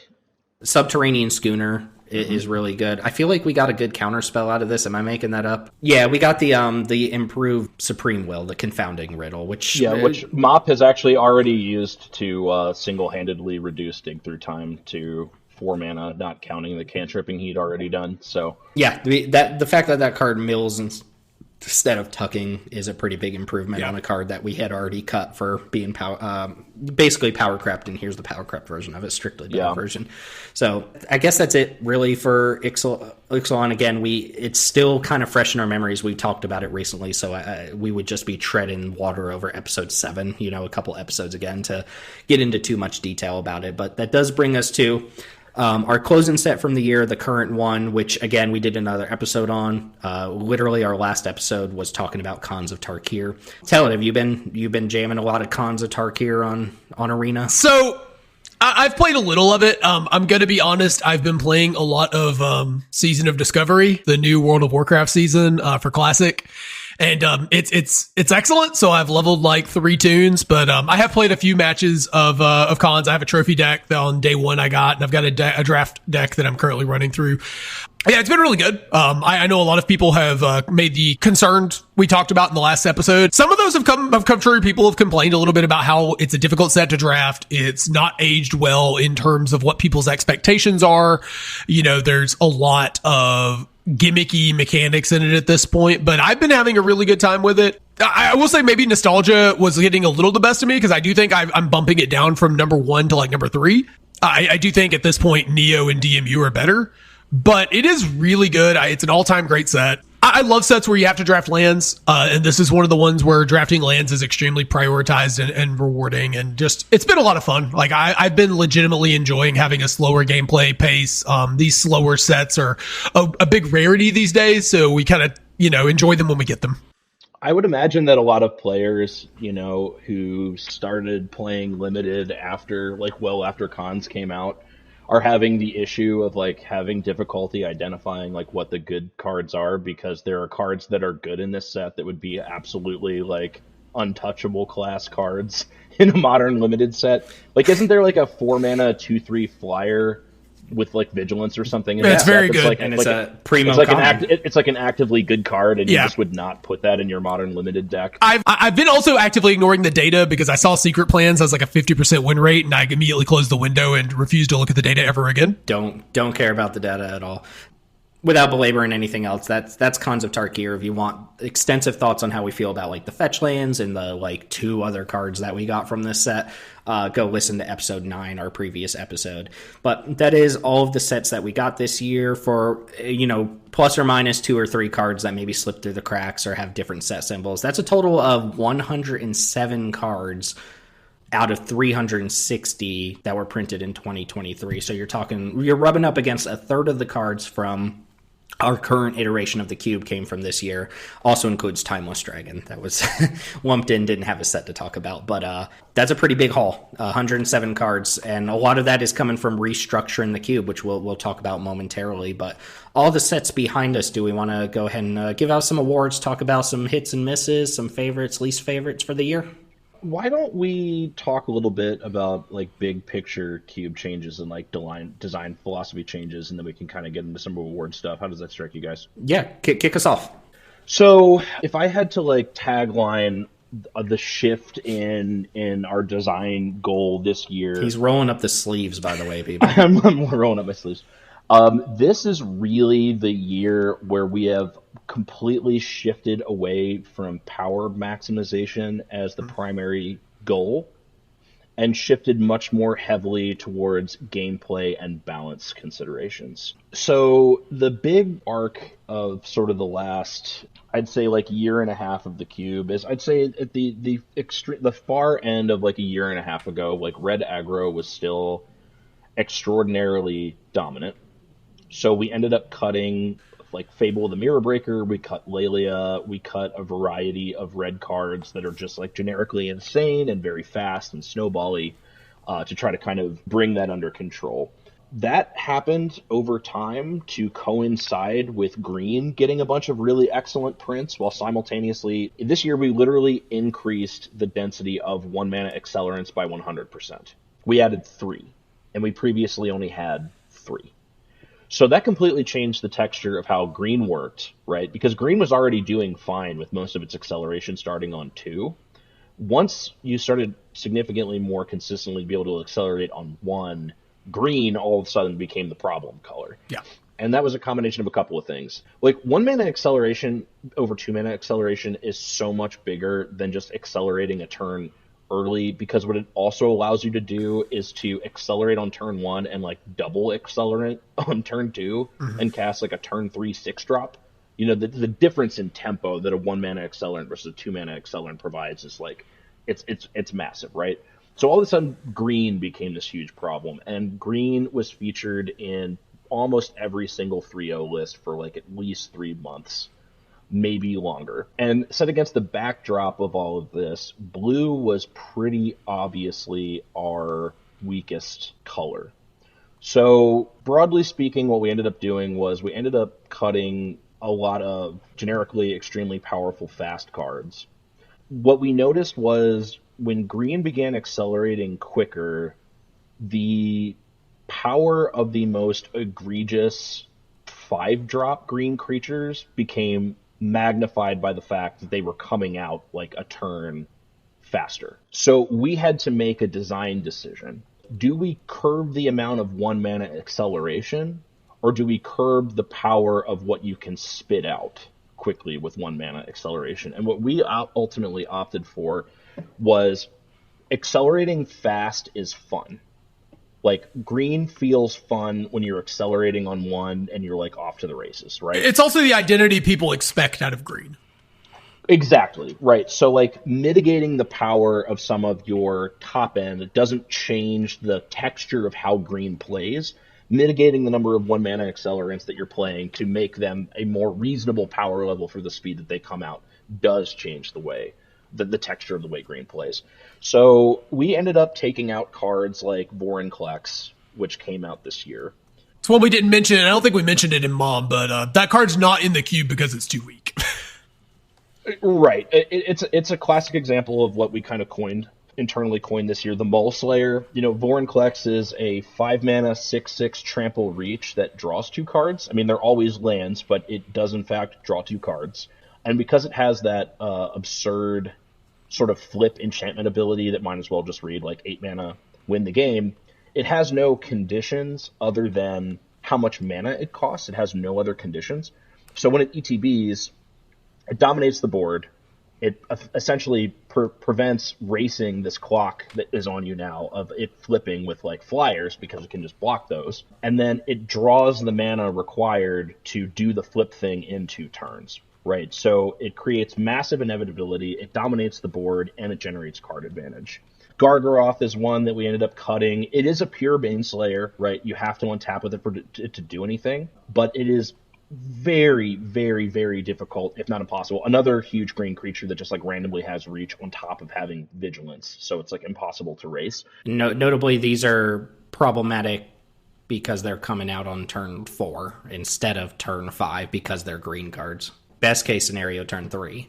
Right, best case scenario, turn 3. So these cards weren't necessarily huge. Like, Gargaroth wasn't necessarily hugely problematic when, like, turn 4 was the earliest you were seeing it. So if you were, like, on the play, you could, like, stick a Hellrider or something before your opponent cast it, right, and, like, really got in there for damage. If you're an aggro deck and you're on the draw and your opponent resolves Elder Gargaroth on turn 3, if you don't have an immediate removal spell, which if you're playing like a very heavily red deck, even if you are holding quote-unquote removal, you're generally speaking not removing Gargaroth. Well, even now, the premium removal, like our Witchstalker Frenzy is pretty quickly jumped up to probably the best red removal spell for purely interacting with creatures. And that doesn't kill Gargoth. You still get blown out by the interaction. Right, 100%. And not to mention the fact that in order to 2-for-1 yourself by like attacking a creature into Gargaroth and then bolting it or something, Gargaroth gains life or makes a 3/3 or draws a card in that exchange. So you really like 3-for-1 yourself. Anyway, enough about specific cards. We curtailed the power specifically of the green top end, Robo Nissa, which we talked about earlier, which if that came down on the turn 3, like God help you, and just like tried to reduce the frequency that green's perfect acceleration curve resulted in a turn 3 play that just basically put an end to the game. Specifically, we kind of divided green's threats into cards that generate card advantage really well or cards that win the game by dealing damage very well. And until you get up to like Titan of Industry, that's really where you start getting to the cards that do both. But you know, your 4 and 5, even 6 mana threats are usually good at one or the other. Remember when we were playing Gwenna for a couple weeks? I do remember when we were playing. I guess that's not a card from this year, but the whole 1 mana dork into double Accelerant on 2 into 7-drop on turn 3 or whatever. Yeah, that was really powerful. So anyway, we're belaboring the point. Green became really powerful really quickly. We identified the reason as everything powerful that green could do. Not only did it get some insane bangers in like Vorin Klex and Robo Nissa and stuff this year, but beyond that, everything was coming out like a turn or 2 faster in the era of 1 mana acceleration. Plus your cantrips for consistency. We can have like a separate conversation about the green cantrips because we got 3 of them this year that are particularly good and 4 of them that we're playing. And I think the thing that happened this year that I'm the most satisfied with is that it seems like Wizards is finally getting on the ball, printing good effects in blue. And while blue at one point was easily our weakest color, we're starting to finally see like consistently good performance from blue control decks, and especially Lost Caverns of Ixalan. You know, in addition to like Snapcaster Mage and V-Click and these other cards we've gotten, aggro control really got a big old buff in terms of power level this year. So the blue archetypes have felt a lot better than they did this time last year, and I'm really pleased with that. Basically, we did a lot of restructuring mid-year to make blue control more viable. We cut some of the creature lands like Lair of the Hydra and Den of the Bugbear, and just recently brought them back. I think part of the changing point was when we hit that Chrome Host Seed Shark, and then we brought in Svalin, and we identified, okay, the 4 toughness is a huge thing for blue, you know, and then Lord of the Rings came around and gave us 2 functional counter spells that are better than some of the filler counter spells we were playing, so we got a bump up there as well. Like, blue definitely turned around a little bit on top of us trimming the absolute, you know, egregious green creatures that were just crushing everybody. I think it balanced things out, and balance was kind of like the name of the game. Like I said, we actually just recently cut Adeline as, you know, egregious white creature that was probably in here for too long, honestly. You know, we want a balanced experience. I know some people don't necessarily agree that balance is essential for a good limited format, but I believe if you're cubing we've said this on the podcast before, I need to make sure whoever sits down at my draft for the first time, no matter what color pair or color identity I end up in, they have a viable deck. So I think balance is essential for Cube. Okay, so that kind of dovetails into a couple design lessons that we learned. One of them is we actually had a number of our regular unrestricted players start to gravitate towards Peasant. And basically what a lot of them told us was that they were getting a little tired of cards like Adeline being so snowbally from such an early point in the game that some games, if you didn't, and we're, for the record, in case anybody out there, is thinking this in response, we're playing a lot of cheap removal. We have a lot of removal, but you don't always have it, right? Mm-hmm. You literally don't always have it. And cards like Adeline that are coming down on 3 mana and are basically creating this play pattern of like, do you have a removal spell or don't you? If you don't and you're on the draw, you're probably going to lose to my turn 3, or in the case of like a green-white deck, my turn 2 play. That just wasn't an experience that people were like really enjoying anymore. Like Lelia was a really classic example of a card that was doing that we had previously cut. So we've really started to try to lean away from cards that come down early and either demand an answer or kind of snowball the game out of control very quickly. It just doesn't lead to a very dynamic play experience. And the thing about a card like Adeline or Breaches is with Baneslayers that cost more mana, they have a truly binary gameplay pattern insofar as like you either untap with them and you just kind of win, or they get answered by a 2-mana removal spell and you took like a 2 or 3 mana hit on tempo and now you're really behind, right?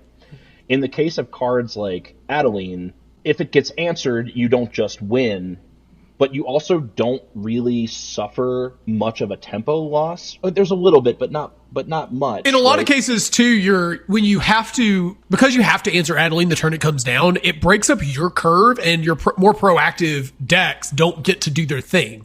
And the thing is, Adeline can come down in mid-range decks, aggro decks, even control decks will play Adeline. Right, because it wins. It can win the game. It can solo a game, right? So what I'm trying to articulate is like when you're playing a bigger Baneslayer, at least you're taking a risk, right? I'm taking a risk. Like I'm going to tap out for this. If my opponent has the removal spell, I'm taking a significant tempo hit, and if they don't, I win. In the case of Adeline, you're not really taking a risk. You're just playing a card and saying like, okay, either remove it or you don't. If you don't remove it, you're in trouble. And if you do remove it, I'm just going to follow it up with more cards. It's one of the reasons that we didn't include Breaches, which for the record, I do not believe is as powerful as Adeline is, but I think is a lot more powerful than a lot of commentators in the Cube community are giving it credit for. Mm-hmm. But we've really stepped away from cards like that. We've also really tried to step away from cards that are like in a particular slot that are so good that you could see them in a pack next to like a synergy piece for your deck, and it still feels like it's always right to just take that really generically powerful card, which Adeline kind of started to feel that way. Like if I could be in a Blink deck and see Elite Spellbinder and Adeline in the same pack. And, like, Elite Spellbinder is not only a good card, but it's, like, really exceptional if you can, like, blink it repeatedly for value and tear your opponent's hand apart. Yeah, I think Tim and I both put it in kind of the premium category, but you're still taking Adeline over it in most cases. Yeah. So, yeah, we've tried to shy away from cards like that. Okay, so as far as our own Cube retrospective, to wrap that up, blue and green are kind of the big stories of the year. We did some power band and stuff with white and red especially.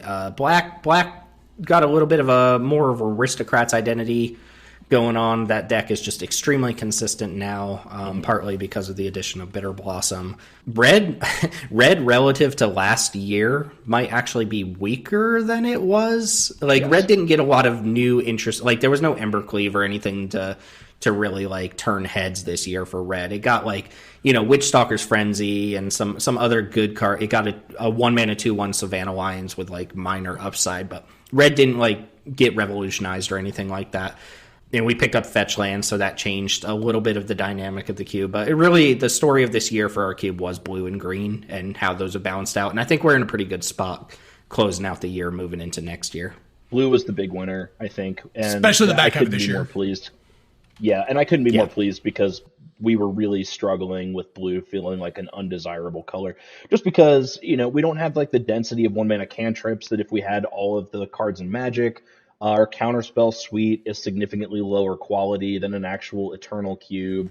The bread and butter stuff that makes blue function, and the fact that like it's really, really getting there now has made me really happy. Blue-white tempo has actually been like a very successful deck. For sure. Any other Cube thoughts before we throw out some awards and wrap up 2023? Just that I feel like the Cube now is in a really good spot, especially with LCI. I know, from a limited perspective, we kind of banned it, but the additions it made to these sort of blue archetypes that we wanted, I think was a pretty big win. And overall, it feels like our colors are reaching a point of feeling relatively well balanced. We'll see if the 3-0 and like 2-1 data kind of backs that up, but it feels like it's in the best spot it's been in a while. Okay, let's not spend too much time on any particular category here. Let's go ahead and rattle them off. But I did want to ask to start things off, is there a best or favorite or most interesting card of the year?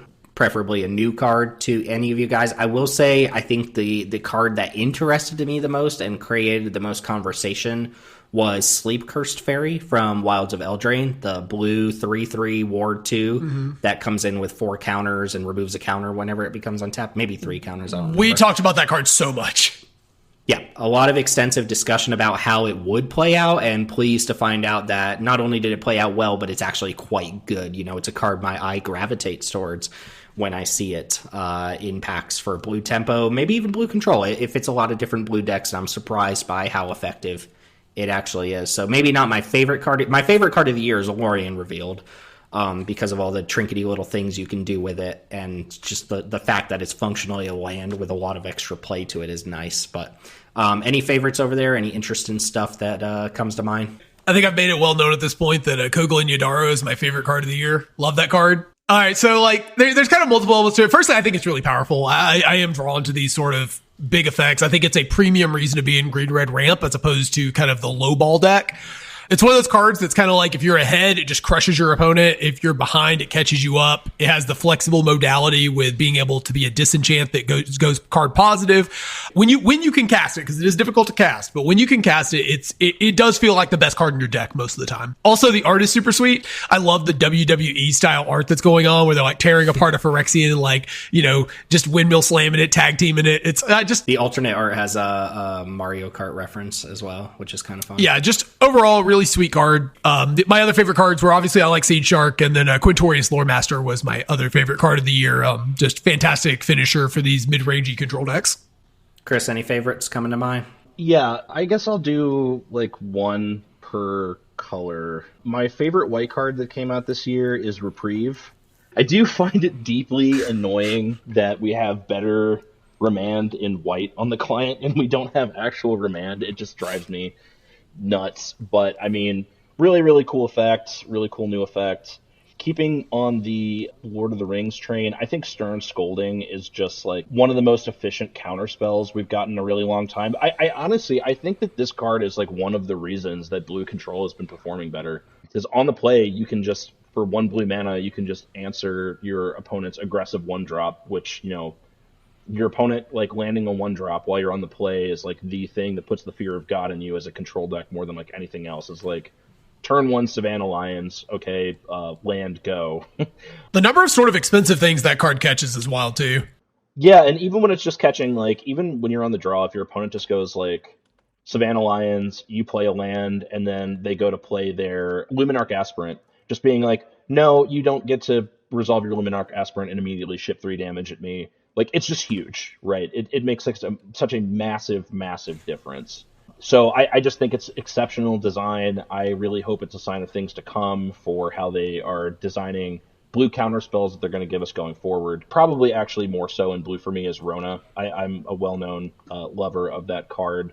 And then for green, I'm just going to say a category of cards. This year, we got Invasion of Ixalan, Seed of Hope, and Elven Farsight. And I know that I like the green cantrips more than a lot of our players do. I would highly encourage people to test these green cantrips in their cube. I think I've gone on record as saying that I think that cheap card selection is at its best in green directly after blue, because ramp decks are such an A-B deck type where like in control you need your wrath or you need your counter or you need your finisher or whatever. Like it's one of those decks where like you really need to find the cards you need when you need them, and that's why cantripping is so good. these cantrips, especially the 1-mana ones, they just smooth out the consistency of you playing early dorks into big stuff, like every game. You know what I mean? They really, really do. I couldn't be happier with these cards. Teldon, I did some testing. I called the deck Greens Trippin', and I was like, okay, what does a mono green deck where I play literally every one of these cards look like? And well, I'll let you comment on how it played out because you were playing against it. Yeah, so I mean, the deck just basically became a Xerox deck. You had like all five cantrips and just did the exact same thing pretty much every game of like, it doesn't matter if I'm mulliganed. Doesn't matter what I drew. I just like by turn 2, I'm casting a mana dork. And then by turn 4, turn 5, I'm slamming fatties. You know, your deck had like 2 cards that cost somewhere between 3 and 4 mana. It was just all cheap acceleration and cantrips and then like expensive things. And it was very, very obnoxious. Yeah, really strong, these green cantrips. We've talked about it a bunch, but they just really do so much for your mid-rangey, your bigger, rampier decks. I mean. Yeah, this is where it's fun to have 3 designers on the same cube, because I still find Elven Farsight and Seed of Hope to be like the most aggressively mediocre cards in any deck you put them in. But the green cantrip, it is interesting to see green encroaching on that cantrip territory, because it feels like we're going to continue to get them and push them. Cube related, our reprints. What were the best reprints of the year? Oh, goodness. We talked about a couple of them already, but if you had to put your finger on like 1, maybe 2 premium reprints that you think are better than everything else we got from the reprint quality this year, what would they be? Okay, so I'm going to let you guys talk about the obvious one in the room that's an unreasonable first pick, I think. I had Blood-Soaked Champion listed as my most important reprint. I think that was kind of like the final cog we needed for this sort of black, aggressive, aristocrat sort of game plan to come together. It's the best one of the bunch, and we've been missing it for a while. I know Chris has to be excited about that one. And then my other one is more of a fun restricted one, but Sneak Attack came in, and Italigo Burr is my the extent of my comments. Like it lets a lot of different archetypes. Like Sneak Attack is just what I want to be doing when I draft the fun restricted cube. I'm slamming it. I don't care what I'm doing beforehand. I see Sneak Attack. I'm playing Sneak Attack. Mm-hmm. I assume you're talking about Snapcaster Mage as the obvious first pick card. Snapcaster was a huge pickup for our cube. That is correct. Yeah, for me, the most important, just for like emotional reasons, and also just because I think it's the best black 2-drop, is just Bitter Blossom. Been really wanting this card for a really long time. We finally got it. Super excited to have it. Yeah, we always get the Bitter Blossom like adjacent cards, and we're like, oh, well, this is our new Bitter Blossom, and then you actually just got Bitter Blossom. Yeah, the this is new Bitter Blossom are never actually Bitter Blossom, so getting actual Bitter Blossom is cool. Misses. Let's talk about hits and misses real quick. So biggest misses, not just like cards that we tried that ended up being worse than we thought, but cards that we missed on that ended up being better than we thought they were. And I'm going to go ahead and take the L from the beginning here with a little common called Moment of Truth from March of the Machine. So Moment of Truth is 1 in a blue for an instant. Look at the top 3 cards of your library, put 1 in your hand, put the rest in the graveyard. So an Anticipate variant that throws the other cards in your graveyard. And I guess infamously at this point called this the second copy of Expressive Iteration. And I just want to, first off, I got bullied really hard by two individuals who won't be named here. But it's not Expressive Iteration, but I still maintain, I will continue to maintain that this is like one of the better / best Anticipate Impulse variants if your decks care about the graveyard a lot, which I think is kind of the downfall of this card, is our decks didn't really care about the graveyard. Maybe now that there's like Dig / Cruise, you might care about this card more than another Impulse variant. But I think one thing we landed on this year is that the Impulse variant, no matter how good it is, just isn't really that good anyway. Even Tezzeret's Ambition or actual Impulse, like they're fine, but there's a cap on how good they actually are, so it doesn't even matter. But yeah, Moment of Truth, players didn't even want to test it out, and the 1 or 2 times that I played it for Science, it was like okay, but got berated a little bit on that one. Maybe the card that we spent the most time actually talking about this year was Moment of Truth somehow. But yeah, that's an L for me. the card was not nearly as good as I anticipated it would be, or at least as much as I talked about. Yeah, the next one is like we have the entire category of like multiple spellcasts matter cards. So cards that require you to kind of flurry your spells. So Thing in the Eyes, Mercurial Spell Dancer, Urabrask, Bedlam Reveler. All these cards are just, we don't have the density of cheap cantrips to support these cards. They just don't work. Yeah, I think Thing is probably still fine. Out of this group, the card that I was easily the most excited about that just didn't end up really panning out was Bedlam Reveler. I think at this point, even if you wanted to do that, I do think the Fireplace Elemental, Hearth Elemental, yeah, that one from Woe is much better. Like, I think it is a noticeably better card than Bedlam Reveler. Like, a lot better. Yeah, these cards just didn't pan out, and maybe these are the type of cards that you might see again in our cube like a year from now if 2024 gives us like 2 more cantrips and a good shock variant or something like that. Yeah, Thing of the Eyes is a powerful card. It just isn't a good fit. Yeah. Historic Anthology 7 gave us the Titans. I gotta let Chris talk about Primetime, and I'm not a bully, so I'm not gonna bully Chris about this like I was bullied by 2 unnamed individuals about Moment of Truth. But well, you said Moment of Truth was good. I said the Primetime was probably fine. I think we would have gotten less pushback had we put in Colossal Dreadmaw, but I'm gonna let you take I'm this not over, one to Chris. berate people for their opinions. I do want you to at least speak about where you think it landed versus like what your expectations were. So I wanted to put Primetime in the cube just because it's such a massive classic, and I think that had we gotten the Titan cycle and we hadn't played it, like I think people wanted to see it. People did play it. It's, unless you're doing like lands combo stuff, it's just not that strong, right? And I was kind of aware of that going into it, but I was under the impression, I was like, okay, if Primetime comes down, fishes and plays 2 cards out of your deck, and then you get to swing with it once, and it fishes out, 2 more lands out of your deck, and that's 4 fewer lands there are for you to draw going into the game. Like, it's just going to increase the density of action in your deck. Unless you're going and getting specific lands, it's just not particularly strong. We haven't played Field of the Dead in a really long time. If we were playing Field of the Dead Primetime, it would absolutely would be way better. Like, you'd be doing that. If we had like Shelldock Isle, or just a variety of different utility lands that do things on ETB or create card advantage or whatever, it would just be better. The fact of the matter is that like the density of utility lands that do really powerful stuff is just not that high, so like Primetime's just kind of fine. Yeah. It's not, I don't think it's an awful card, but unless you're going and getting something like Field, it's just not very strong. I also think there's an element of just power creep. It's kind of hard to compare Primetime to Golos in our cube. It just is, Golos is a much more powerful card, I think. Yeah, I totally agreed. And like when I advocated for like trying Primetime, like really what the driving factor there was more that it was a card I wanted to see in my list. Just like, hey, we have Primetime, and like let people play with, and people played it, but I didn't anticipate that it was gonna stick around, when competing with like Kogla and Grave Titan and stuff like that. We do that sometimes. Someone yesterday mentioned, like, if we got Fact or Fiction tomorrow, would it even, stand up to the test of time? And I was like, well, we would play it at the very least to play with a classic card for a little while, even if, like, we recognize that it wasn't as powerful as it used to be. And it probably would actually be pretty good, I think. But speaking of Primetime, I didn't add this to the list, but it just came to my mind that this was the anthology set that also gave us Court of Calling, which you mentioned earlier, which was something that I really advocated for. I think Teld backed me up on that one. I was vehemently against it. Yeah, it was. This was a whole like, hi, my name's Tim, and I suggested a bad card for the unrestricted cube. We don't talk about that sort of thing. We don't talk about Decadent Dragon. Nobody played it.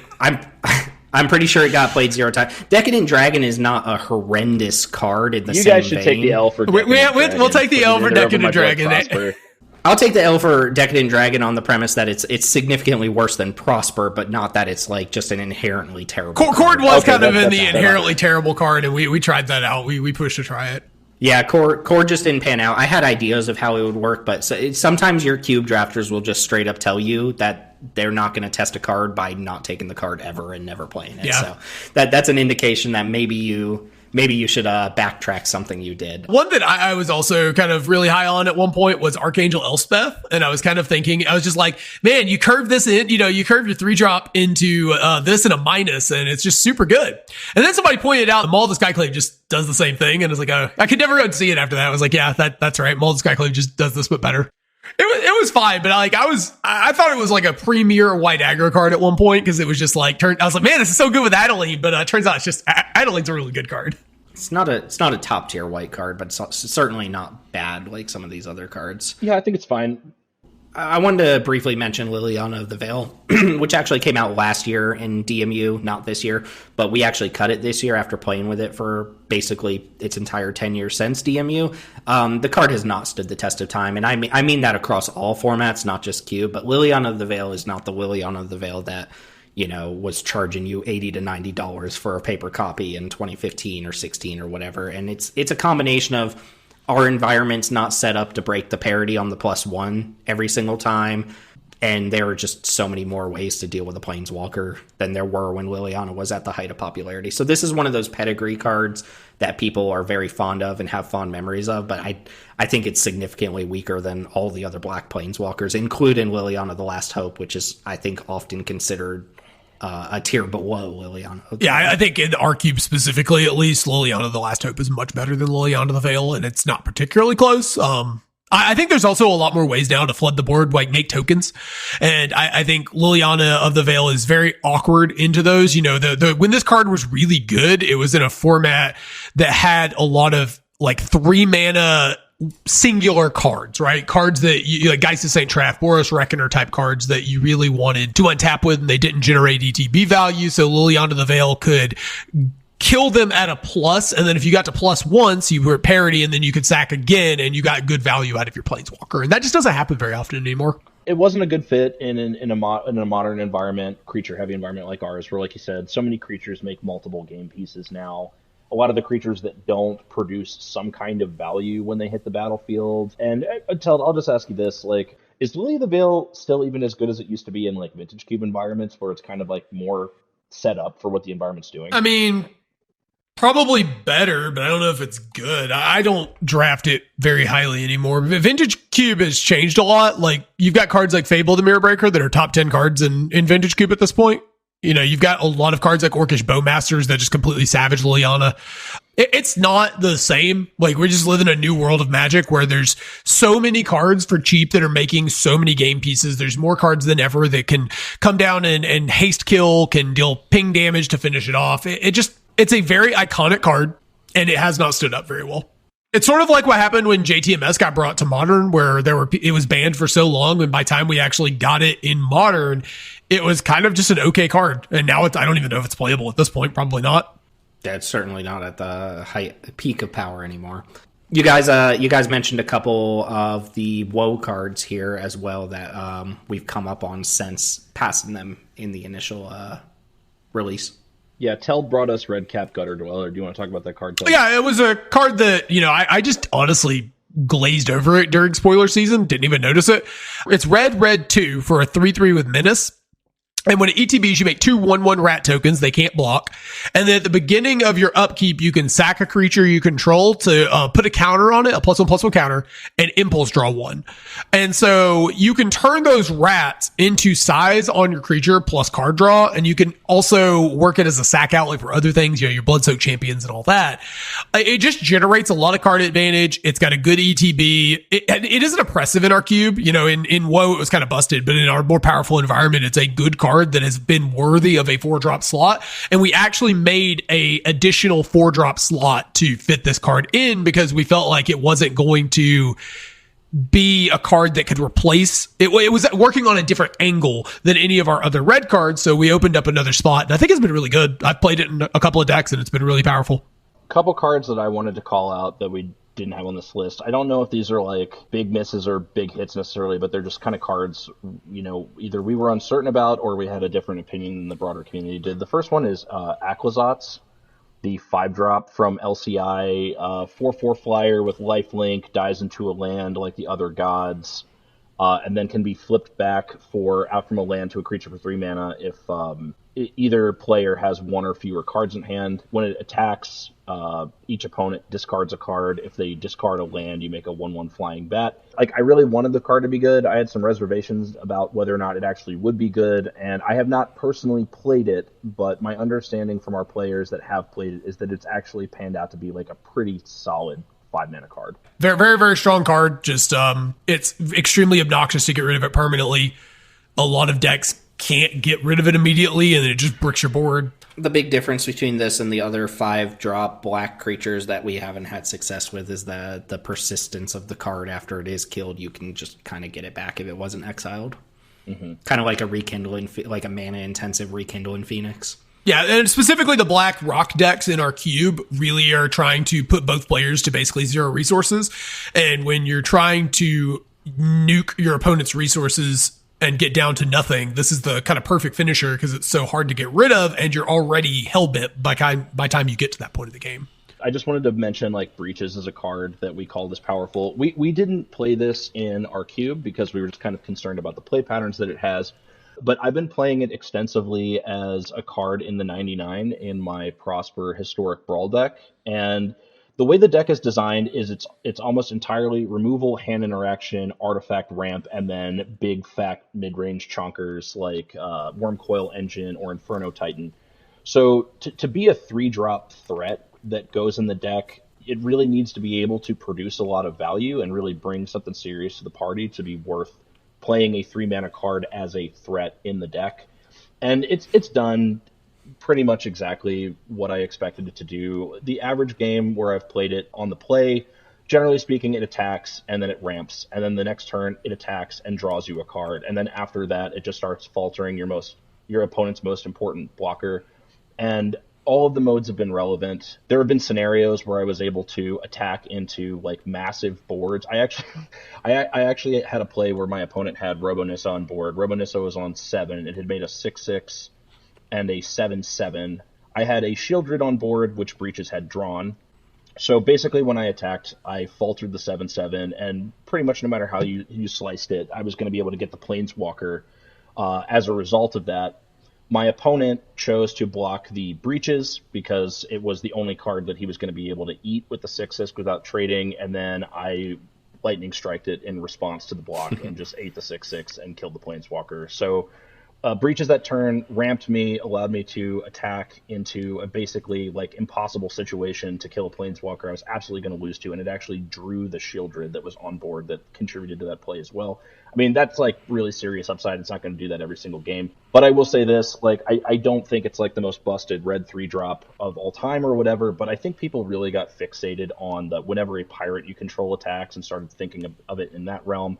I personally think that a 3-mana 3/3 that when it attacks, it's either Magda on Crop Crasher or Lelia at home. I think those are pretty good modes to be able to choose from, and it is dangerous in combat. So I just wanted to go to bat for it one more time, and also apologize to SteveMan64 if he's listening to this, which I doubt he is, because I was an asshole to him on the internet and with a little bit of alcohol. Yeah, sorry that conversation got out of hand. I do think this card deserves more respect than it's been getting, and I went a little overboard. So apologies to Steve.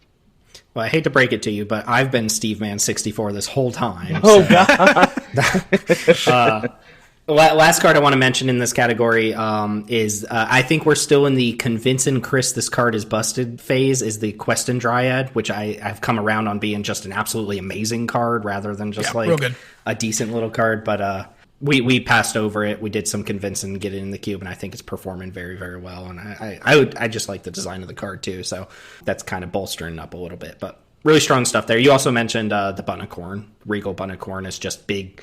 Very boring. We passed on it because it's boring, and then it turns out like this is very often like 2-mana 5/5, 2-mana 6/6, it's Tarmogoyf, which is good enough. Yeah, it's Bunnigoyf. Yeah. Okay, so next question to kind of close out what we're talking about today with 2023 is looking forward to 2024. What are the cards that we're still looking for our client? If we could choose the reprints that we're getting from next year, what are cards that we would add to the client? And I'll go ahead and start off with a short wish list.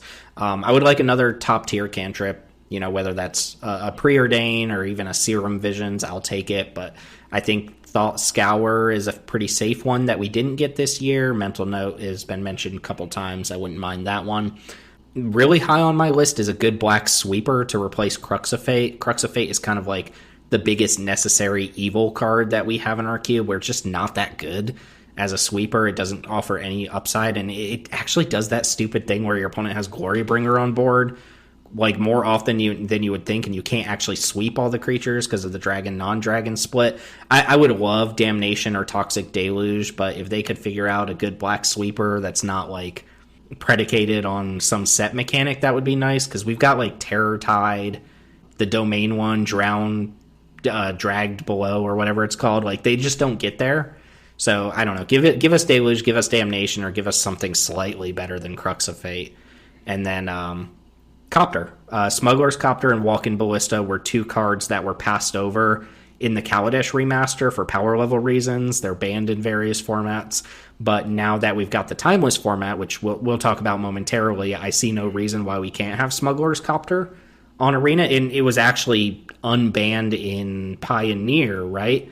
Or Explorer, whatever the paper equivalent is. So it's now technically legal in the Arena version, Explorer, but it doesn't exist on the client. So give us Smuggler's Copter, give us Walk-in Ballista, and please find something to do with blue-green. A thematic direction for blue-green that's not just ramp and isn't just, this is what the set's, unique mechanic is, would be nice. And I feel like they've been doing that with other color pairs well enough. I think it's time for Simic to get a little bit more attention. Yeah, I mean, I would say for Draft Simic is, I've mentioned before, but I think there's some color structural issues to make Simic kind of bad always. But, it'd be cool if they could give us some identity that avoided that. My number one was Preordain. I want specifically Preordain. We know it's coded on the client. Just give it to us. Just let us scry 2, draw 1. But yeah, any really good cantrip. My other one is just broadly more good build-arounds. They have printed build-arounds, but the problem is that so many of them are extremely narrow. They aren't generically just good cards that you can put into your cube and have it work. Some examples would be stuff like Saradoc or like Gutter Dweller that we talked about. Both of those are cards that kind of enable a specific game plan while also being very good generic cards.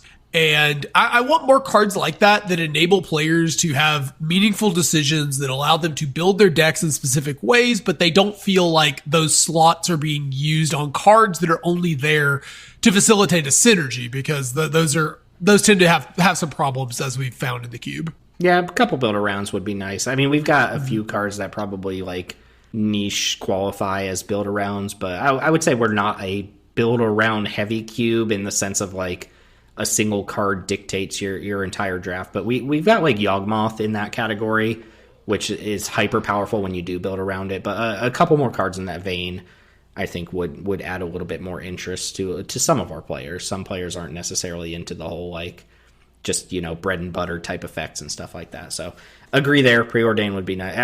I wouldn't even wish as high as Preordain. Just give me Serum Visions or something. But if you want to give me Ponder Preordain, I'll take them. I mean, we already have Brainstorm. That's kind of in the trifecta of best cantrip, so give us Preordain then. Tel's asking for it. Give it to the man. I have a feeling that the fact that they're coded on the client and Timeless has been announced, I think it's only a matter of time before we get the Ponder Preordain combo. Yeah, Timeless should. A lot of people are anticipating that Timeless is going to dictate, Wizards' decision to put more powerful traditional cards on Arena, and we'll see what form that takes. But $50 Timeless anthologies or whatever. I don't want to dive too deep into this, but is there any concern that Timeless is also occurring right around the time we get the play boosters? And is there any concern that this is also a signal that Limited is about to receive another bump in power? We can talk about play boosters very briefly when we wrap up with like what to look forward to in 2024, but I'm reserving most of my judgment about play boosters until I actually see whether they affect if they have an actual noticeable effect, because as it's been mentioned, March of the Machine had a pack structure that's very similar to what play boosters are advertising, and that wasn't like so far gone that Limited wasn't recognizable or anything. Yeah. It was probably the most powerful set of the year in raw power. I mean, maybe LCI, but it did inject like companions and random Elish Norns into the environment. But bonus sheets are going to bonus sheet. Chris, I see Chris has his wish list splayed out by color here. What you got for us? So I think white isn't there's nothing I'm really like starving for in white. Like Monastery Mentor was probably the most like interesting, unique white card that we didn't have that I think is like power level appropriate for us. But I think it would be cool to get to test the 6-mana Elspeth that makes 3 tokens. What is it called? Knight Errant? Sun's Champion. Sun's Champion. I mean, I'm not even sure like how powerful it would be at 6 mana, but like it's a very unique big white card that would make me excited to add white to my ramp deck. You know, you're playing 1 6-drop type card in your like green-white tokens deck. I think it would be cool. I know it's a powerful card, so I'd like the opportunity to test it. I don't have any strong feelings on how good or bad it would be, but I think it would be cool to try that. Blue, a couple more cantrips would be nice, but if I had to boil it down to like a single card that I still want, I actually said Jace, but maybe it's Mystic Confluence. I don't know. It's one of those two. Jace the Mind Sculptor. Yeah, I think Jace is just such an iconic card. I would just kind of like to have it, just to have it. It feels like a lot of cards that we have, we mentioned Bloodbraid Elf, Lingering Souls, like they're at the power level that we would expect Jace to be at in our cube. So it feels like Jace, there's no way Jace is broken in our cube. I refuse to believe that. I don't think so. It feels like this is the home for Jace, if Jace has a home anymore, you know? Yeah, I sort of feel like any card that you mentioned earlier, but that like sort of 2015 All-Star level power level is probably like kind of what we're aiming for. I think Jace would fit in that. I think in that time period, it was still kind of all-star level in some format, or at least, you know, good in some format.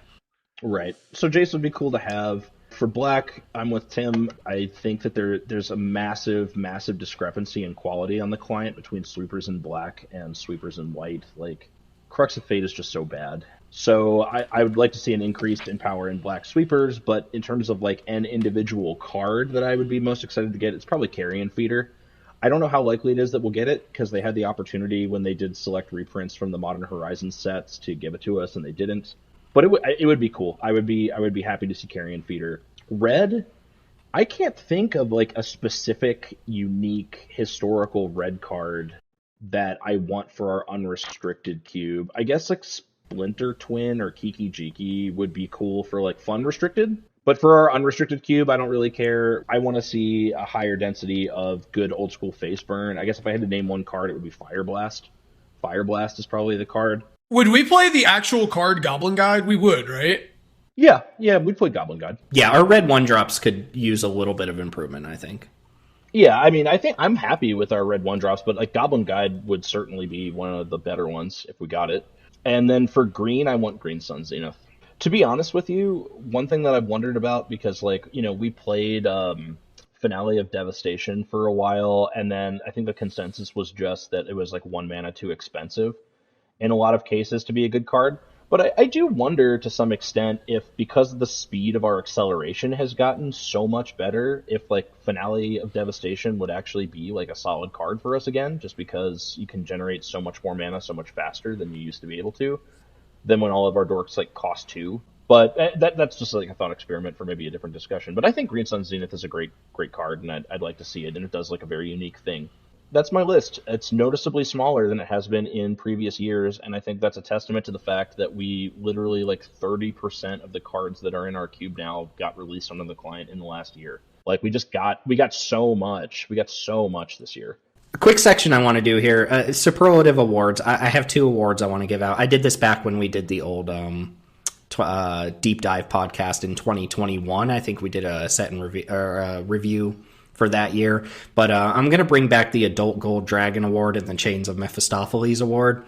The Adult Gold Dragon Award goes to like clean text box card that you understand when you read it and is cubable, and you just know what it does. We live in an age of Magic where there's so many words on cards that sometimes it's nice to get a card that you read and you're like, I know what that card does. Like, say, an Adult Gold Dragon, which is not a very good card. But I want to give this award to just a couple quick cards. First off, Regal Bunnicorn. It has power and toughness equal to the number of permanents you control. Non-land permanents. I mean, there's no other text. There's nothing muddy in the water there. It has room for flavor text, which is always nice to see. Sanguine Evangelist is also going to get the Adult Gold Dragon Award. That's the 3 mana 2/1 that makes a bat when it enters the battlefield and when it dies, and has Battle Cry. Easy to understand. And then finally, another Ixalan card. Jadelight Spelunker, I think, deserves the Adult Gold Dragon Award as just green X, explore X times, and that's what the card does. Very clean. You could also add Sentinel of the Nameless City to this award. You know, just make a map on ETB and attack. Yep. I like when cards like this are cubable. I mean, other adult gold dragons that are like eminently cubable are things like Baleful Strix, Thalia, Guardian of Thraben, the original Elish Norn that gives like +2/+2 and -2/-2. Honestly, if we were doing this in 2022, which we didn't do a review for because we weren't recording, I would give this award to Shieldred.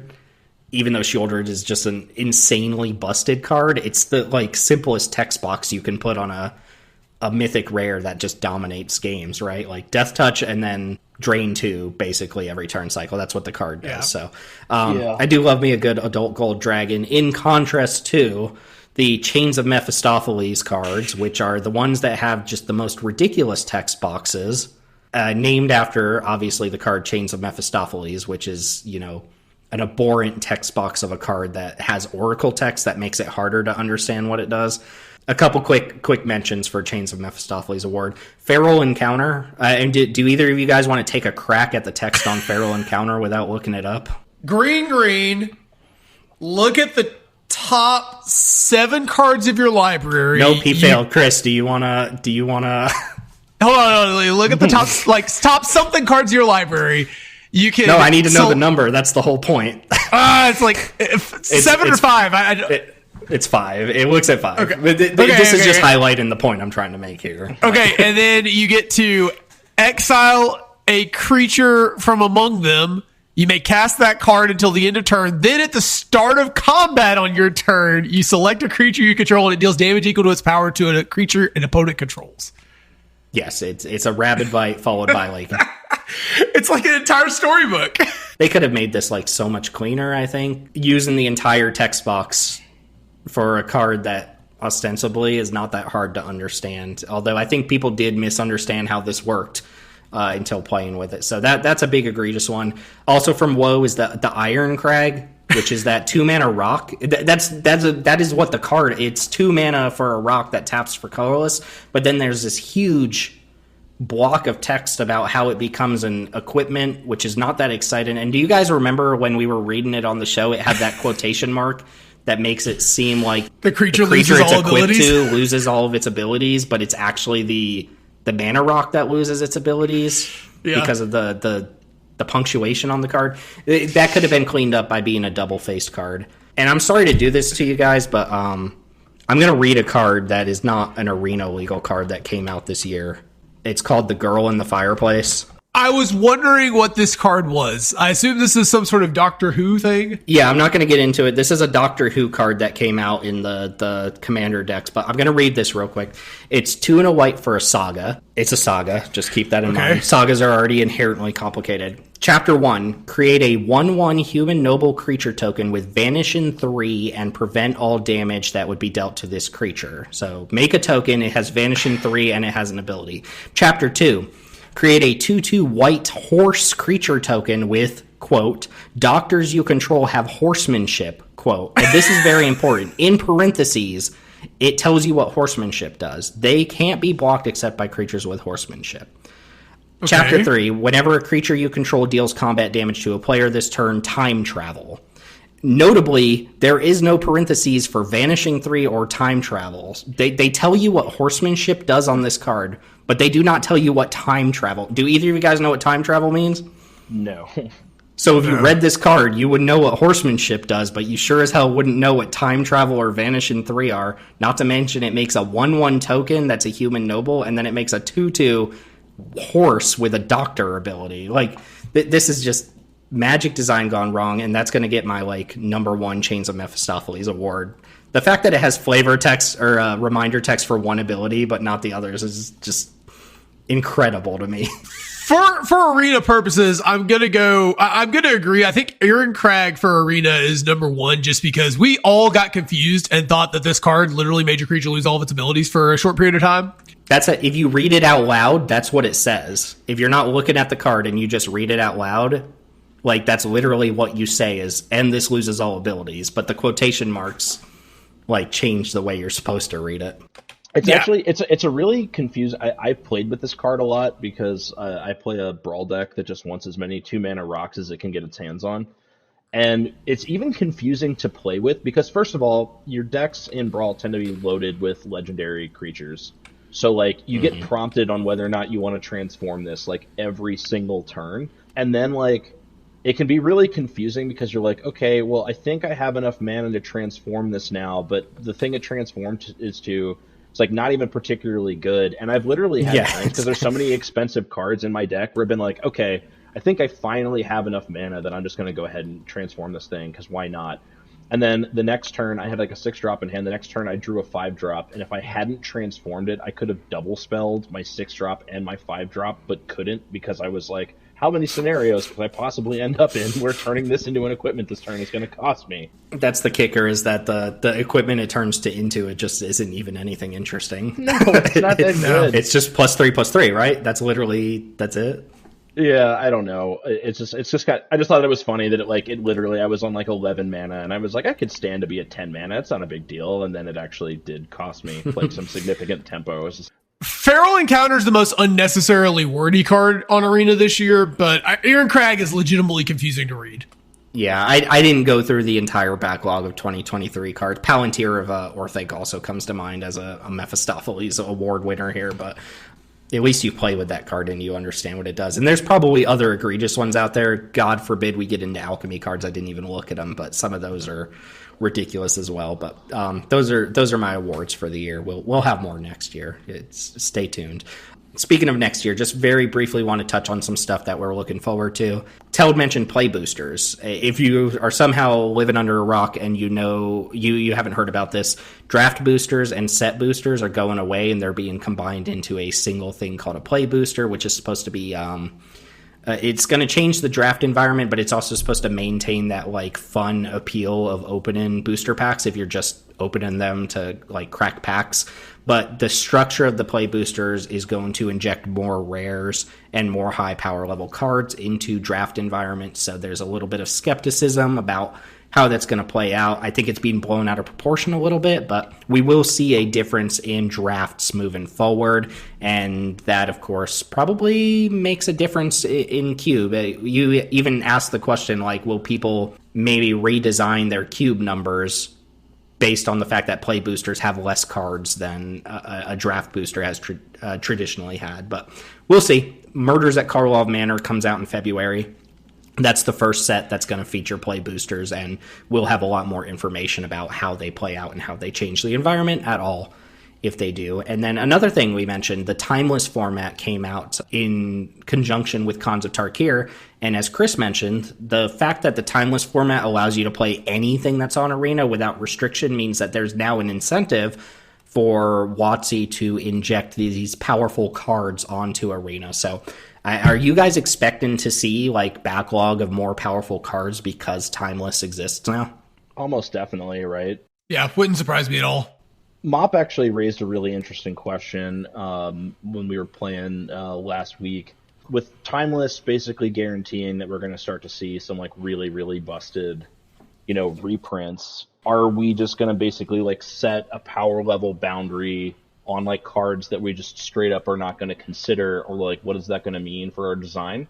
And I don't really know the answer to that yet, but I do think as designers, I think we are going to get posed more challenging questions in that area. Like, okay, we have to evaluate for this for play experience, definitely not on the axis of whether or not it's good enough. It excites me though, primarily because like I think if they're going to print Timeless if they're going to bring like Arena Legacy, which is basically what it is, into existence, like we're almost certainly going to see Ponder and Preordain. We're almost certainly going to see like Birds of Paradise and like stuff like that. So I think it can really only mean good things for us.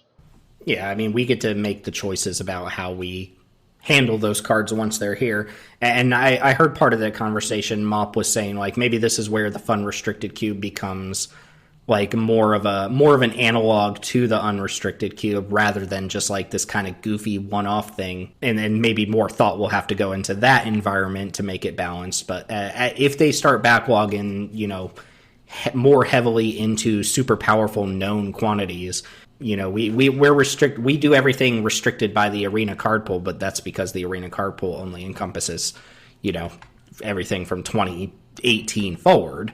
Plus, whatever's backlogged. So if we start getting those super powerful effects, we have to start making decisions about, if we get Skull Clamp on Arena, are we playing Skull Clamp? Like that sort of thing. So right. We'll see. I do think it's a fun incentive for them to start putting these cards on. Like if Kaladesh Remastered came out tomorrow, we might actually see Smuggler's Copter and Ballista in the set instead of, them just leaving them off the client completely. So we'll see how Timeless shapes things up. I'm a little worried. I was talking to you and some other people about this. I'm a little worried they're going to be like, all right, Timeless Anthologies, but since they're really super powerful cards, they cost twice as much as historic Anthologies or something like that, which feels like something they would capitalize on, but we'll see. Yeah, I'm also waiting for the Holiday Power 9 bundle. It can only be bought with RMT. Yeah, you can't use wild cards to craft the Power 9. You can only buy this one-time anthology.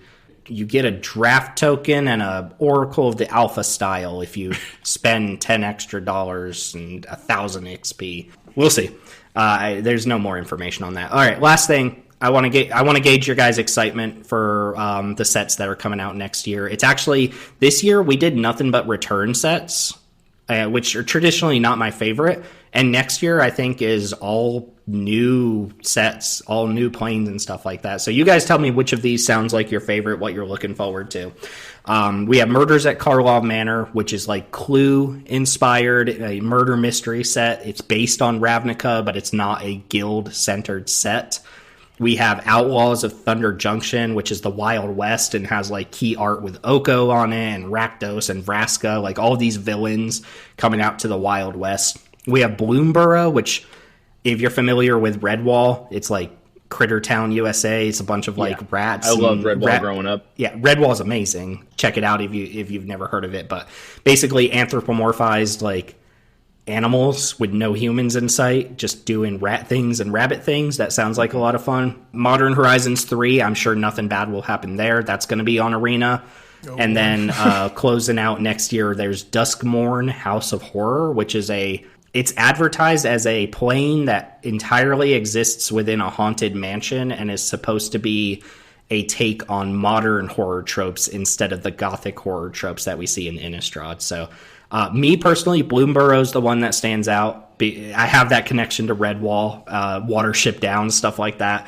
Something about rabbits with swords yelling Eulalia and attacking, with badgers by their side is super fun to me. So 100% Thunder Junction. All in on Cowboys. Let's go. All right, Thunder. I had to do it. I had to write an article about speculation for Thunder Junction, and my one thing was like, I hope we get tumbleweed tokens. I don't know what they do, but I just want tumbleweed tokens. Is that too much to ask? Chris, do you have a favorite upcoming set? Anything that piques your interest between these?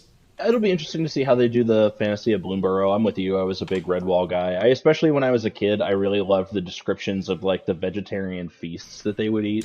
Because Brian Jackson, I think is his name, would write like a 3-page description of like the very British sounding, but a feast for mice kind of. I don't know why that appealed to me so much when I was younger, but the cheeses and wines, the elderflower wines and the horse nut or the chestnut cheddar cheeses and tarts and stuff. I don't know, but yeah, I think that's probably it. I'm looking forward to. I've said before too that my favorite planes are when we go to a new plane and do something that's presumably like top up design rather than bottom down or vice versa, whatever. You guys know what I mean. So Duskmorn is the one that I'm like sketchy about because I'm like, how different is this going to be from Innistrad? I feel like they're going to tread a lot of the same territory, even if they're going for something different. And then Murders at Karlov Manor. You can only go to Ravnica so many times before I'm like not that interested. But I like the idea of doing a murder mystery thing, and I have a speculation that there's going to be a hidden information mechanic like Morph or Foretell in this set. We know we're getting clue tokens like /investigate, but I have a pretty strong feeling we're going to get some sort of like face down information mechanic. You have good instincts about that type of stuff. That feels like something we're probably going to get. Maybe we get an updated version of Morph where it's like playable, a 2-mana 2/2. Yeah. That's what's coming in 2024, and we'll see between play boosters and the new timeless format, and who knows what they're going to throw at us. Modern Horizons 3 is sending up red flags for everybody already, but the fact that it's coming to Arena raises some eyebrows. But that's that's 2023 in review and what we're looking forward to for next year. So a lot of discussion here about cards that we got this year, how it's affected our cube, and a lot to look forward to. We're going into 2024 in a good place for our cube, and hopefully we can only improve it from here. With that being said, thanks as always to everyone listening. Remember, best way to support Jank Diver Gaming and the Jank Tank is to join our Discord server. Come draft with us, which should be working now. I think the direct challenge bug is finally behind us. Come give us your feedback. It's a great place to hang out with like-minded individuals, talk about Cube, Retail Limited, all things Magic. We draft our more powerful unrestricted cube on Sundays at 7:30 Eastern. Our Peasant Cube and Specialty Cubes take place 7:30 Eastern on Wednesday. And we have an earlier time slot on Sundays now at 2:30 Eastern where we do a variety of different cubes. You can find links to our Discord server wherever you're listening to this podcast, and you can check out our socials, Twitter at JankDiverGaming, YouTube.com/JankDiverGaming, and you can watch Teld maybe stream World of Warcraft at twitch.tv/TeldTalks. Usually no. I'm probably going to get back to streaming Magic now that we can actually play again, though. Yeah, looking forward to it. Check him out there, twitch.tv/TeldTalks. And that's going to go ahead and do it for 2023. Thanks for joining, and we'll maybe get one more episode in before the new year. But even if we record before the new year, you won't be hearing from us until at least the first week of the new year. All right, quick sign off. I just want to say to everybody, to you guys and everybody listening, just have happy holidays. We're going to go through Christmas here. You won't hear from us until after New Year's. So if you don't celebrate Christmas, happy holidays. And I did want to give a shout out. I meant to do this at the top of the episode, but I'll do it here. I wanted to shout out Mop Beeble just real quick. He's been putting in so much work in this community, and he just had a kid. I think his kid is 4 months old, he said.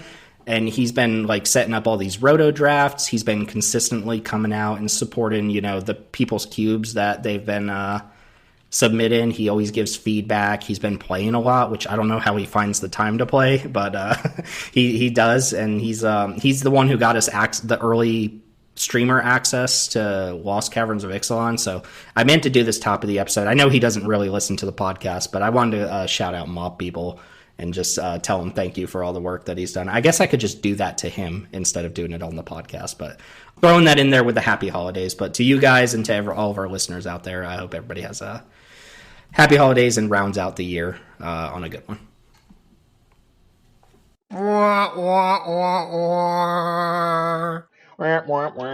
A tally go burr? Maybe? Question mark. Keyword big. It's so goddamn boring.